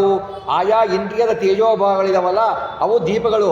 ಪಣತಿಗೆ ಬತ್ತಿ ಹಚ್ಚಿದಂತೆ ದೀಪಗಳು, ಸಾಲಾಗಿ ದೀಪಗಳು ಅಂತ ಹೇಳ್ತಾರೆ. ಪರ್ಯಂಕ ಅಂದರೆ ಏನು? ನಮ್ಮ ಇಂದ್ರಿಯಗಳು ಇದಾವೆ ನೋಡಿ, ನಮ್ಮ ಇಂದ್ರಿಯಗಳಲ್ಲಿ ಮೇಳನವಾಗೋದು ನಮ್ಮ ವಿಷಯಗಳು, ಇಂದ್ರಿಯ ವಿಷಯಗಳಿದಾವಲ್ಲ, ಇಂದ್ರಿಯಗಳಿಗೆ ಸಂಪರ್ಕ ಆಗತ್ತೆ, ವಿಷಯಗಳು ಇಂದ್ರಿಯಗಳಿಗೆ ಸಂಪರ್ಕ ಆಗತ್ತೆ. ಆ ವಿಷಯ ಸಂಪರ್ಕ ಆದಾಗ ನಮಗೆ ಅದನ್ನು ನಾವು ಏನಂತ ಕರಿತೀವಿ? ಗೋಳಾಂತರ ಪರಮಾತ್ಮನಿಗೆ ಅವು ಮಂಚಗಳು. ಇಂದ್ರಿಯಗಳಿಗೆ ವಿಷಯಗಳು ಸಂಬಂಧ ಆದಾಗ ಅದನ್ನು ಭಗವಂತನಿಗೆ ಪರ್ಯಂಕ ಅಂತ ಅನುಸಂಧಾನ ಮಾಡಬೇಕು. ಪರ್ಯಂಕ ಅಂದರೆ ಭಗವಂತನಿಗೆ ಮಂಚ, ಭಗವಂತನಿಗೆ ಒಳ್ಳೆಯ ಮಂಚ ಇದೆ, ಮಂಚವನ್ನು ಕೊಡಬೇಕು. ಬರೇ ಮಂಚದ ಮೇಲೆ ಮಲಗಲಿಕ್ಕಾಗತ್ತಾ? ಆಗುವುದಿಲ್ಲ. ಆವಾಗ ಏನು ಮಾಡಬೇಕು ಅಂದರೆ ಆಯಾ ವಿಷಯಗಳು ನಮ್ಮ ಇಂದ್ರಿಯಗಳಿಗೆ ಸಂಬಂಧವಾದಾಗ ನಮಗೆ ಏನು ಸುಖ ಸಿಗತ್ತಲ್ವಾ, ಅದನ್ನು ಭಗವಂತನಿಗೆ ಏನಂತಾರೆ? ಸುಪ್ಪತ್ತಿಗೆ, ತಲೆ ದಿಂಬು, ಒಳ್ಳೆ ಮೆತ್ತಗಿನ ಹಾಸಿಗೆ, ತಲೆ ದಿಂಬು, ಹೊದಿಕೆ ಅಂತ ಭಗವಂತನ ಚಿಂತನೆ ಮಾಡಬೇಕು. ಅಂದರೆ ಭಗವಂತನಿಗೆ ಅದರಲ್ಲಿರುವ ರೂಪಗಳನ್ನು ಭಗವಂತನಿಗೆ ಚಿಂತನೆ ಮಾಡಬೇಕಾದರೆ ನಮಗೆ ನಾವು ವಿಷಯಗಳನ್ನು ಅಂದರೆ ಭಗವಂತನ ಬಗ್ಗೆನೇ ಯೋಚನೆ ಮಾಡಬೇಕು ಹೊರತು ಬೇರೆ ಬಗ್ಗೆ ಯೋಚನೆ ಮಾಡುವುದು ಸರ್ವತಾ ಸಲ್ಲ ಅಂತ ಹೇಳ್ತಾರೆ. ಅದರಲ್ಲಿರುವ ರೂಪಗಳಿಗೆ ಭಗವಂತನ ಪೃಥ್ವಿಯಲ್ಲಿ ರೂಪವನ್ನು ಐಕ್ಯ ಮಾಡಬೇಕು, ಐಕ್ಯ ಚಿಂತನೆಯನ್ನು ಮಾಡಬೇಕು. ಪರಮಾತ್ಮನಿಗೆ ವಂಚ, ಆ ವಿಷಯಾದಿಗಳಿಂದ ಪರಮಾತ್ಮನಿಗೆ ಅವು ಸುಪ್ಪತ್ತಿಗೆ ಅಂತ ಇರಬೇಕು. ಆ ಪ್ರಕಾರ ಶ್ರೀ ಪರಮಾತ್ಮನನ್ನು ಅನುಸಂಧಾನದಿಂದ ಅರ್ಪಿಸೋಣ. ಆಮೇಲೆ ಅವೇ ವಸನ ಅಂದರೆ ಅವೇ ವಸ್ತ್ರಗಳು, ಇದನ್ನೆಲ್ಲ ನಾವು ಇಂದ್ರಿಯಗಳು ಅಂತ ಆತ್ಮಶಬ್ದ ಪರಮಾತ್ಮನಿದ್ದಾನಲ್ಲ, ಪರಮಾತ್ಮನಿಗೆ ನಾವು ಏನು ಆತ್ಮಶಬ್ದನಾದ ಪರಮಾತ್ಮನಿಗೆ ನಾವು ನಿವೇದನೆ ಮಾಡ್ತೀವಲ್ಲ, ಇವನ್ನೆಲ್ಲ ಅದೇ ಭಗವಂತನಿಗೆ ಶಯನಾಂತರ ಹೊದ್ದುಕೊಂಡುವ ದಿವ್ಯ ಶಾಲು ಪೀತಾಂಬರ ಎಂದು ಅನುಸಂಧಾನ ಮಾಡಿಕೊಳ್ಬೇಕು. ಇದು ಅಧ್ಯಾತ್ಮ ಚಿಂತನೆ. ಭಗವಂತನಿಗೆ ನಾವು ಯಾವ ತರಹ ಮಂಚವನ್ನು ಹಾಕಬೇಕು, ಯಾವ ತರಹ ಸುಪ್ಪತ್ತಿಗೆಯನ್ನು ಕೊಡಬೇಕು, ಯಾವ ತರಹ ಅವನಿಗೆ ಆರತಿಯನ್ನು ಮಾಡಬೇಕು. ನಮ್ಮಲ್ಲಿ ಆರತಿ ಇಲ್ಲ, ನಮ್ಮಲ್ಲಿ ದೀಪ ಮುಗಿದೋಗಿದೆ, ನಮ್ಮಲ್ಲಿ ಬತ್ತಿ ಇಲ್ಲ, ನಮ್ಮಲ್ಲಿ ಎಣ್ಣೆ ಇಲ್ಲ, ನಾವು ಆರತಿ ಮಾಡಲ್ಲ ಅಂತಂದರೆ ಆರತಿಯನ್ನು ಮಾಡ್ರಿ. ನಿಮ್ಮ ಕಣ್ಣಿನಿಂದ ಭಗವಂತನ ರೂಪವನ್ನು ನೋಡಿ ಮನಸ್ಸಿನಿಂದ ಅವನನ್ನು ಧ್ಯಾನ ಮಾಡಿ, ಅವನ ಗುಣಗಾನವೇ ಭಗವಂತನಿಗೆ ಆರತಿ. ಆ ಅನುಸಂಧಾನ ಮಾಡ್ಕೊಂಡು ಮಾಡಿ. ಎಲ್ಲೂ ಎಸ್ಕೇಪ್ ಇಲ್ಲ. ನಮಗೆ ಮಾಡಲಿಕ್ಕೆ ದಾಸವರಣ್ಯರು ಭಾಳ ಚೆನ್ನಾಗಿ ಕೊಟ್ಟಿದ್ದಾರೆ. ಆ ರೀತಿಯಾಗಿ ಭಗವಂತನ ಪೂಜೆ ಮಾಡಬೇಕು. ಭಗವಂತನ ಪೂಜೆ ಮಾಡಿದರೆ ಇದಕ್ಕೆ ಆತ್ಮನಿವೇದನ ನೋಡಿ. ಪರ್ಯಂಕ ತತ್ಸುಖದೇಳಿಗೆ ಸುಪ್ಪತ್ತಿಗೆ ಆತ್ಮನಿವೇದನವೇ ವಸನ. ಆತ್ಮನಿವೇದನವೇ ವಸನ ಅಂತಾರೆ. ಭಗವಂತನಿಗೆ ಆತ್ಮನಿವೇದನವೇ ಬಟ್ಟೆ ಅಂತಾರೆ. ಆತ್ಮನಿವೇದನ ಅಂದರೆ ಏನು? ಆತ್ಮನಿವೇದನ ಅಂದರೆ ಬಹಳ ಜನ ಏನು ಮಾಡಿದ್ದಾರೆ, ಆತ್ಮನಿವೇದನ ಅಂದರೆ ಏನೇನೋ ಅರ್ಥ ಮಾಡಿಬಿಟ್ಟಿದ್ದಾರೆ. ಭಗವಂತನ ಬಗ್ಗೆ ಆತ್ಮನಿವೇದನ ಅಂತಂದರೆ ಆತ್ಮ ಸಮರ್ಪಣೆ, ನಮ್ಮನ್ನೇ ನಾವು ಭಗವಂತನಿಗೆ ಸಮರ್ಪಣೆ. ಇದು ಆತ್ಮ ಸಮರ್ಪಣೆ ಅಂತಂದರೆ ಏನು ಅಂತ ಹೇಳಿ ಅಂತ. ಆತ್ಮ ಸಮರ್ಪಣೆ ಅಂದರೆ ಅದು ಅರ್ಥ ಅಲ್ಲ. ಅದಕ್ಕೆ ಮಧ್ವಾಚಾರ್ಯರು, ಶ್ರೀಮದ್ ಆನಂದ ತೀರ್ಥರು ಭಾಷೆಯಲ್ಲಿ ಹೇಳ್ತಾರೆ, ಭಾಗವತ ಭಾಷೆಯಲ್ಲಿ ಹೇಳ್ತಾರೆ, ಮುಕ್ತಸ್ಯಾಪಿ ಮಮಾಂತಸ್ಥೋ ನಿಯಂತೈಕೋ ಹರಿಹಿ ಸದಾ ಇತಿ ಜ್ಞಾನಂ ಸಮುದ್ದಿಷ್ಟಂ ಸಮ್ಯಗಾತ್ಮನಿವೇದನಂ. ಅಂದರೆ ಏನು ಅಂತಂದರೆ ನಮ್ಮನ್ನು ಈಗ ಭಗವಂತ ಹೇಗೆ ನಿಯಮನ ಮಾಡ್ತಾ ಇದ್ದಾನೋ ಮುಕ್ತಿಯಲ್ಲಿಯೂ ಅವನು ನಮ್ಮ ನಿಯಾಮಕನಾಗಿದ್ದಾನೆ. ಇದು ತಿಳಿದುಕೊಂಡರೆ ಇದು ಆತ್ಮನಿವೇದನ. ಆತ್ಮನಿವೇದನ ಅಂದರೆ ಆತ್ಮ ಸಮರ್ಪಣೆ ಅಂತ ಅಲ್ಲ. ಆತ್ಮನಿವೇದನ ಅಂದರೆ ನಮ್ಮಲ್ಲಿ ನಿಂತು ನಿಯಮನ ಮಾಡುತ್ತಿರುವ ಭಗವಂತ ಮುಕ್ತಿಯಲ್ಲೂ ನಮ್ಮ ನಿಯಾಮಕನಾಗಿದ್ದಾನೆ, ನಮ್ಮನ್ನು ನಿಯಮನನ್ನಾಗಿ ಮಾಡುತ್ತಾನೆ, ನಮ್ಮ ಅಂತರ್ಯಾಮಿಯಾಗಿದ್ದು ಅಂತ ತಿಳ್ಕೊಳ್ಬೇಕು. ಯಾಕೆಂದರೆ ಕೆಲವೊಂದು ಮತಗಳಲ್ಲಿ ಇಲ್ಲಿ ಎಲ್ಲ ನಾವು ಬೇರೆ, ಮುಕ್ತಿಯಲ್ಲಿ ನಾನು ಅವನು ಒಂದೇ ಅನ್ನೋರು ಇದ್ದಾರೆ. ಅಂದೇ ಅಂದರೆ ನಮಗೂ ಏನು ಭೇದ ಇಲ್ಲ ಅಂತ, ಭಗವಂತನ ಹೆಸರಿನೇ ಇಲ್ಲ ಮುಕ್ತಿಯಲ್ಲಿ ಅಂತಾರೆ. ಹಾಗಿರೋದೆ. ಅದಕ್ಕೆ ಮಧ್ವಾಚಾರ್ಯರು ಹೇಳ್ತಾರೆ, ಭಾಗವತ ಭಾಷೆಯಲ್ಲಿ ಹೇಳ್ತಾರೆ, ಆತ್ಮನಿವೇದನ ಅಂದರೆ ಏನೇನೋ ಅರ್ಥ ಮಾಡ್ಕೊಳ್ಬೇಡಿ. ನಮ್ಮ ನಿಜ ಜೀವನದಲ್ಲಿ ನಮ್ಮಲ್ಲಿ ಇದ್ದು ಬಿಟ್ಟು ಭಗವಂತ ಹೇಗೆ ನಮ್ಮನ್ನು ನಿಯಮನ ಮಾಡುತ್ತಾನೋ ಹಾಗೆ ಮುಕ್ತಿಯಲ್ಲಿಯೂ ನಮ್ಮಲ್ಲಿ ಇದ್ದು ಬಿಟ್ಟು ಭಗವಂತ ನಮಗೆ ಆನಂದವನ್ನು ಕೊಡ್ತಾನೆ. ಭಗವಂತ ಅವನ ನಿಯಮನದಲ್ಲಿ ನಾವಿದ್ದೇವೆ, ಮುಕ್ತಿಯಲ್ಲೂ ನಾವು ಸ್ವತಂತ್ರರಲ್ಲ ಅಂತ ಆನಂದ ತೀರ್ಥ ಭಗವತ್ಪಾದರು ಹೇಳ್ತಾರೆ. ಇದು ಆತ್ಮನಿವೇದನ ಅಂತ.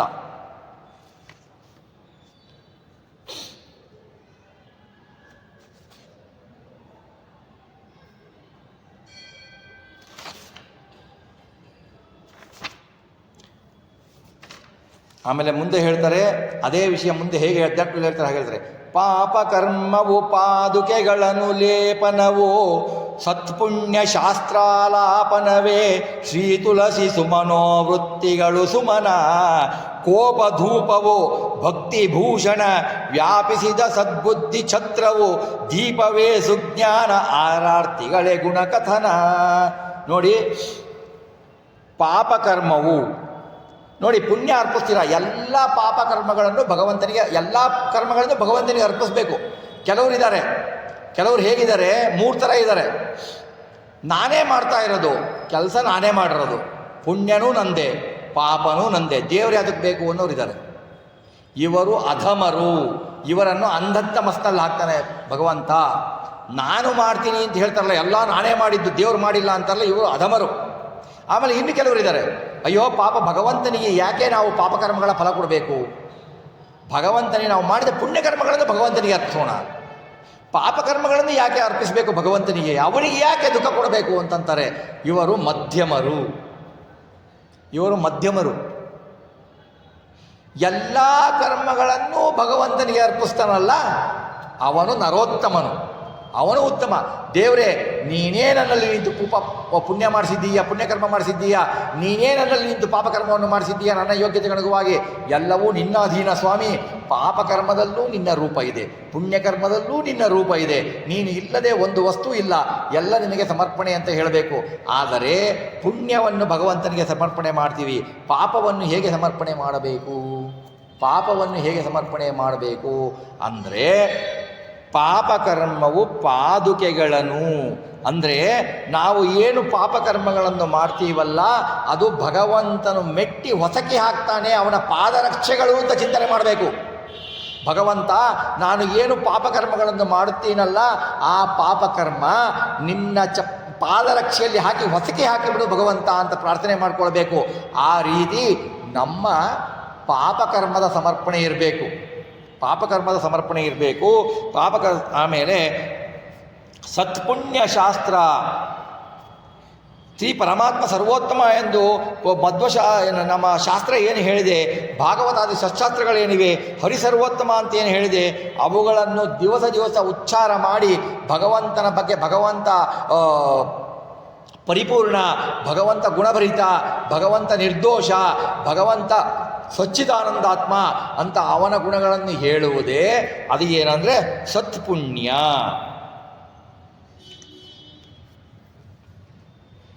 ಬಿಂಬರೂಪಕ್ಕೆ ಮಾಡತಕ್ಕ ಶ್ರೀ ತುಳಸಿ, ಆಮೇಲೆ ದಶೇಂದ್ರಿಯಗಳ ಪುಣ್ಯ ಕಾರ್ಯಗಳಿದಾವಲ್ಲ ಅವು ಸುಮನೋವೃತ್ತಿಗಳು. ಸುಮನ ಅಂದರೆ ದೈವ ಪರಿಮಳಯುಕ್ತ ಪುಷ್ಪಗಳು. ನಿರ್ದೋಷ ಅಂತ ಒಂದು ಪುಷ್ಪ, ಗುಣಪೂರ್ಣ ಅಂತ ಒಂದು ಪುಷ್ಪ, ಹಾಗೆ ಆಮೇಲೆ ಕೋಪ ಧೂಪವು ಇಲ್ಲಿ ಒಂದು ಬರುತ್ತೆ. ನಮ್ಮ ಕೋಪ ಇದೆಯಲ್ಲ ಅದು ಧೂಪಕ್ಕೆ ಹೇಳ್ತಾರೆ. ಹೆಂಗೆ? ಕೋಪದೋಷ, ಕೋಪವನ್ನು ಭಗವಂತನಿಗೆ ಧೂಪ ಅಂತ ಹೇಗೆ ಸಮರ್ಪಿಸಬೇಕು ಅಂದರೆ ಸಾತ್ವಿಕ ಕೋಪ. ಸಾತ್ವಿಕ ಕೋಪ ಅಂದರೆ ನಾವು ಏನೋ ಒಂದು ಒಳ್ಳೆ ಕೆಲಸ, ದೇವ್ರ ಪೂಜೆ ಮಾಡ್ತಾ ಇರ್ತೀವಿ, ಅಥವಾ ಏನೋ ಪ್ರವಚನ ಕೇಳ್ತಾ ಇರ್ತೀವಿ, ಅಥವಾ ಏನೋ ಪ್ರವಚನ ಮಾಡ್ತಾ ಇರ್ತೀವಿ, ಅಥವಾ ಭಗವಂತನ ಬಗ್ಗೆ ಜಪ ಮಾಡ್ತಾ ಇರ್ತೀವಿ. ಆ ಮಾಡಬೇಕಾದ್ರೆ ಯಾರಾದರೂ ಬಂದಿದ್ದು ಮಾಡಿದ್ರೆ ಅವನ ಮೇಲೆ ಕೋಪ ತೋರಿಸಿದ್ದು ಸಾತ್ವಿಕ ಕೋಪ. ಸುಮ್ಮನೆ ಒಬ್ಬರಿಗೆ ಅಸೂಯವಾಗಿ ಹಿಂಸೆ ಮಾಡಿದೆ, ಅವನಿಗೆ ಬಾಯಿ ಬಂದಂಗೆ ಬೈದೆ, ಆಮೇಲೆ ದೇವರ ಭಜನೆ ಮಾಡ್ತಿದ್ದವನಿಗೆ ಬೈದೆ, ದೇವರ ಬಗ್ಗೆ ಸ್ಮರಣೆ ಮಾಡ್ತಿದ್ದವನಿಗೆ ಬೈದೆ ಅಂದರೆ ಅದು ತಾಮಸ ಕೋಪ. ಈ ಕೋಪ ಇದೆಯಲ್ಲ ಸಾತ್ವಿಕ ಕೋಪ, ಇದನ್ನು ಧೂಪದಂತೆ ಭಗವಂತನಿಗೆ ಅರ್ಪಿಸು. ಈ ನಮ್ಮ ತಾಮಸ ಕೋಪ ಇದೆಯಲ್ಲ ಇದನ್ನು ಭಗವಂತನಿಗೆ ಪಾದರಕ್ಷೆಯಲ್ಲಿ ನಿಂತು ಹೊಸಗೆ ಹಾಕುವಂಥ ಪಾದರಕ್ಷೆಗೆ ಅರ್ಪಿಸು. ಈ ಥರ ಅರ್ಪಣೆ ಮಾಡಬೇಕು. ಸ್ವಲ್ಪ ವ್ಯತ್ಯಾಸ ಆಯಿತು ಅಂದರೆ ಭಾಳ ತೊಂದರೆ ಆಗಿಬಿಡುತ್ತೆ. ಆ ಥರ ಆಗಬಾರ್ದು, ಆ ತರಹ ಇರಬೇಕು. ಆಮೇಲೆ ಭಕ್ತಿಭೂಷಣ, ಭಕ್ತಿ ಎಂಬ ನೋಡಿ, ಭಕ್ತಿಭೂಷಣ ಅಂದರೆ ಇದಕ್ಕೆ ನಾವು ಸುಂದರವಾದ ಉದಾಹರಣೆ ಸಪ್ತಮ ಸ್ಕಂದ ಭಾಗವತದಲ್ಲಿ ಪ್ರಹ್ಲಾದರಾಜರು ಹೇಳ್ತಾರೆ. ನವವಿಧ ಭಕ್ತಿ ಹೇಳ್ತಾರೆ. ಶ್ರವಣಂ ಕೀರ್ತನಂ ವಿಷ್ಣೋ ಸ್ಮರಣಂ ಪಾದಸೇವನಂ ಅರ್ಚನಂ ವಂದನಂ ದಾಸ್ಯಂ ಸಖ್ಯಂ ಆತ್ಮನಿವೇದನಂ ಅಂತ ಪ್ರಹ್ಲಾದರಾಜರು 9 ವಿಧ ಭಕ್ತಿಯನ್ನು ಹೇಳ್ತಾರೆ. ಅಂದರೆ ಶ್ರವಣ ಅಂದರೆ ಏನು?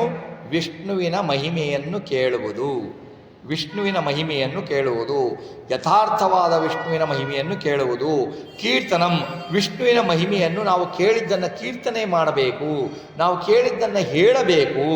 ಆಮೇಲೆ ಸ್ಮರಣಂ, ವಿಷ್ಣುವಿನ ಮಹಿಮೆಯನ್ನು ಸ್ಮರಣೆ ಮಾಡ್ತಾ ಇರಬೇಕು, ವಿಷ್ಣುವಿನ ಗುಣಗಳನ್ನು ಸ್ಮರಣೆ ಮಾಡುತ್ತಾ ಇರಬೇಕು. ಪಾದಸೇವನಂ, ಹರಿಭಕ್ತರು ಇದ್ದಾರಲ್ಲ ಅವರಲ್ಲಿ ಹರಿಯನ್ನು ಕಂಡು ಅವರ ಪಾದಸೇವೆಯನ್ನು ಇದು ಸ್ಥೂಲ ರೂಪದ ಅರ್ಥ. ಇದರ ಒಳಗೆ ಹೋದರೆ ಬಹಳ ಅರ್ಥ ಇದೆ. ಪಾದಸೇವನೆಯನ್ನು ಮಾಡಬೇಕು. ಅರ್ಚನಂ, ತುಳಸಿ ಪುಷ್ಪಗಳಿಂದ ಭಗವಂತನನ್ನು ಅರ್ಚನೆ ಮಾಡಬೇಕು. ಅಂದರೆ ಪರಮಾತ್ಮನನ್ನು ಸ್ತೋತ್ರದಿಂದ, ಭಗವಂತನ ಸರ್ವೋತ್ತಮವನ್ನು ಸ್ತೋತ್ರದಿಂದ ಹೇಳಿಬಿಟ್ಟು ಅವನ ಮಹಿಮೆಯನ್ನು ಅವನಿಗೆ ಅರ್ಪಿಸುವುದು ತುಳಸಿ ಅರ್ಚನೆ ಆಗತ್ತೆ. ವಂದನಂ, ಶ್ರೀಹರಿಗೆ ವಂದನೆಯನ್ನು ಮಾಡುವುದು. ಜ್ಞಾನ ಪುರಸ್ಸರವಾಗಿ ಭಗವಂತನ ಗುಣಗಳ ಅಂದರೆ ನಮಗೆ ಯೋಗ್ಯತೆಯಾದ ಜ್ಞಾನ ಪುರಸ್ಸರವಾಗಿ ಹರಿ ಸರ್ವೋತ್ತಮ ಎನ್ನುವುದರಿಂದ ನಾವು ಭಗವಂತನಿಗೆ ವಂದನೆಯನ್ನು ಮಾಡಬೇಕು. ಆಮೇಲೆ ದಾಸ್ಯಂ, ನಾನು ಹರಿಯ ದಾಸ್ಯ, ನಾನು ಹರಿಯ ದಾಸ, ನಾನೆಲ್ಲರೂ ಹರಿಯ ದಾಸರು ಅಂತ ಹೇಳಿಬಿಟ್ಟು ಅವನಿಗೆ ನಿವೇದನೆಯನ್ನು ಮಾಡಿಕೊಳ್ಬೇಕು. ಸಖ್ಯಂ, ಭಗವಂತನಲ್ಲಿ ನಾನು ಹೇಳಿದೆ ಹಿಂದೆ ಅತ್ಯಂತ ಸ್ನೇಹವನ್ನು ಮಾಡಬೇಕು. ಯಾಕೆ ಅಂದರೆ ಭಗವಂತ ಪರೋಪಕಾರವನ್ನು ನಮ್ಮಿಂದ ಉಪಕಾರವನ್ನು ಅಪೇಕ್ಷಿಸದೆ ಅವನು ಉಪಕಾರ ಮಾಡ್ತಾನಲ್ಲ, ಅವನು ಸ್ನೇಹಿತ. ಆತ್ಮನಿವೇದನ, ಈಗ ಹೇಳಿದೆ ಆತ್ಮಸಮರ್ಪಣೆ ಮಾಡುವುದು ಅಂದರೆ ಮುಕ್ತಿಯಲ್ಲಿಯೂ ನಮ್ಮನ್ನು ಇಲ್ಲಿ ಹೇಗೆ ನಿಯಮನ ಮಾಡುತ್ತಾನೋ ಭಗವಂತ, ಹಾಗೆ ಮುಕ್ತಿಯಲ್ಲೂ ನಿಯಮನ ಮಾಡ್ತಾನೆ ಭಗವಂತ ಅಂತ ಇದನ್ನು ಆತ್ಮನಿವೇದನ ಅಂತಾರೆ. ಈ ಆತ್ಮನಿವೇದನ ಮಾಡಿದ ಮೇಲೆ ನಿರ್ದುಷ್ಟಗಳಾದ ಅವಯವಗಳ ಧ್ಯಾನವನ್ನು ಮಾಡಬೇಕು. ಬುದ್ಧಿ ನಿಶ್ಚಿತವಾದ ಬುದ್ಧಿ ಇರಬೇಕು, ಮನೋವೃತ್ತಿ ನಿಶ್ಚಿತವಾಗಿ ಭಗವಂತನಲ್ಲಿ ಬುದ್ಧಿ ಇರಬೇಕು. ಛತ್ರ ಅಂದರೆ ಏನು ಅಂದರೆ ಆ ಬುದ್ಧಿನೇ ಇದೆಯಲ್ಲ ನಿಶ್ಚಿತವಾಗಿ ಅಂಗುಷ್ಟದಿಂದ ಶಿರಪರ್ಯಂತ ನಡೆದು ವ್ಯಾಪಿಸಿರ್ತಕ್ಕದ್ದು ಬುದ್ಧಿ ವ್ಯಾಪಿಸಿರೋದ್ರಿಂದ ಛತ್ರಿಸಾಮ್ಯ ಅಂತ ಹೇಳ್ತಾರೆ. ದೀಪ ಎಣಿಸುವುದು ಸಮೀಚೀನವಾದ ಸುಜ್ಞಾನ ಅನ್ನುವುದು ಸಮೀಚೀನವಾದ ತಾರತಮ್ಯ ಪಂಚಭೇದ ಜ್ಞಾನ ಆಗತ್ತೆ. 6 ಆರ್ತಿಗಳೇ 6 ವಿಧ ಆರ್ತಿಗಳೆಂಬುದೇ ಭಗವಂತನ ಗುಣಕನದನ, ಭಗವಂತನ ಕಲ್ಯಾಣ ಗುಣಗಳು ಕಥನ ಮಾಡುವವೇ ಮಂಗಳಾರ್ತಿಗಳು ಎಂದು ದಾಸವರೇಣ್ಯರು ತಾತ್ಪರ್ಯವನ್ನು ಹೇಳ್ತಾರೆ. ಅದ್ಭುತವಾಗಿ ದಾಸವರೇಣ್ಯರು ನಾವು ಹೇಗೆ ಅರ್ಪಿಸಬೇಕು ಭಗವಂತನಿಗೆ, ಭಕ್ತಿ ಎಂದರೆ ಏನು, ಯಾವ ಥರ ನಾವು ಭಗವಂತನಿಗೆ ಪೂಜೆಯನ್ನು ಮಾಡಬೇಕು ಅಂತ ಅತಿ ಸುಂದರವಾಗಿ ಇದನ್ನು ವರ್ಣನೆ ಮಾಡ್ತಾರೆ.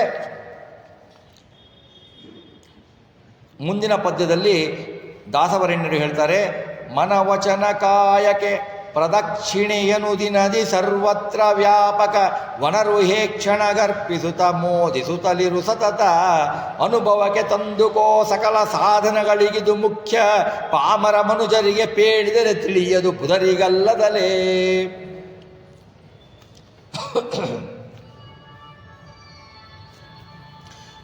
ನೋಡಿ, ಮನವಚನ ಕಾಯಕ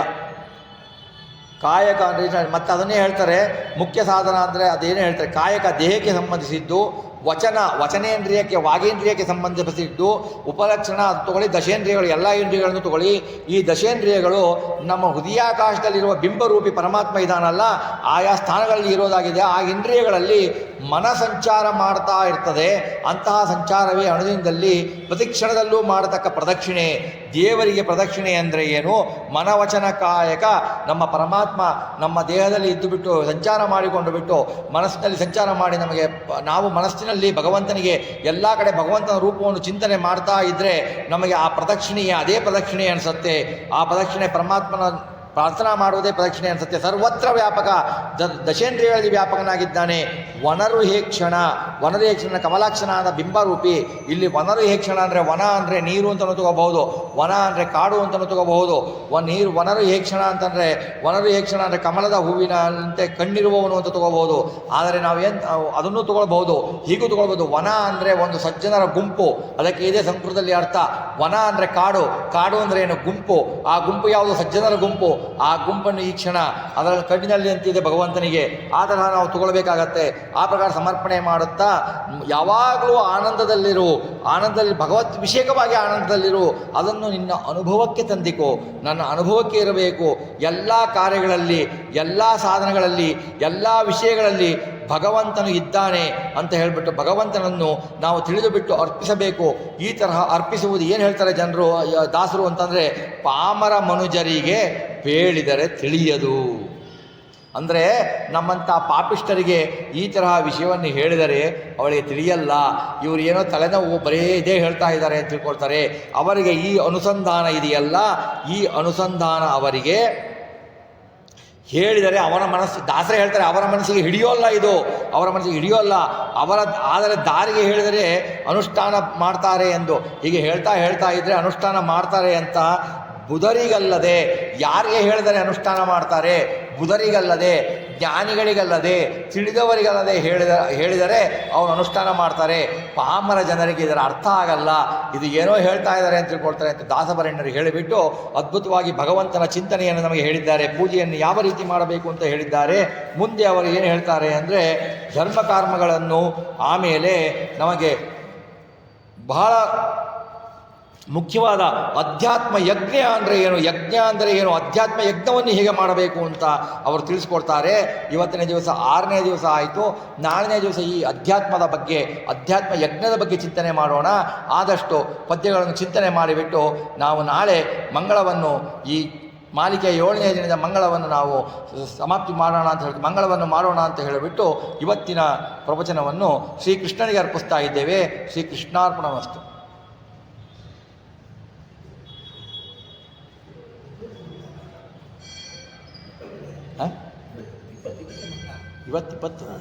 ಇವತ್ತೆರಡಕ್ಕ ಇವತ್ತೇ ಮಂಗಳನ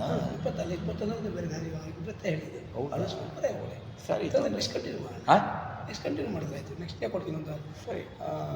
ಅಲ್ಲ, ನನಗೆ 28 ತನಕ ಇರಲ್ಲ. ಅಲ್ಲ, ನನಗೆ ಇದಾಗಬೇಕು, ಸಪ್ತಾಹ ಆಗಬೇಕು. ಅದು ಗೊತ್ತಾಯ್ತು. ಇವತ್ತೇ ಮಂಗಳನ, ನಾನು 21 ಅಂತ 7 ದಿವಸ ಆಗುತ್ತೆ ನಾಳೆಗೆ. ಅಲ್ಲ, ನಾನು 20 ಹೇಳಿದ್ದೆ. ಹೌದಾ? ಅನಿಸ್ಬಿಟ್ಟು 20 ಹೌದಾ? ಬರಲ್ಲ, ಇದು ಆಗತ್ತೆ ಬಿಡಿ, ಮಿಸ್ಟೇಕ್ ತೊಂದರೆ ಅಲ್ಲ. ನಾನು ಸಪ್ತಾಹ ಶುದ್ಧ ಸಪ್ತಾಹ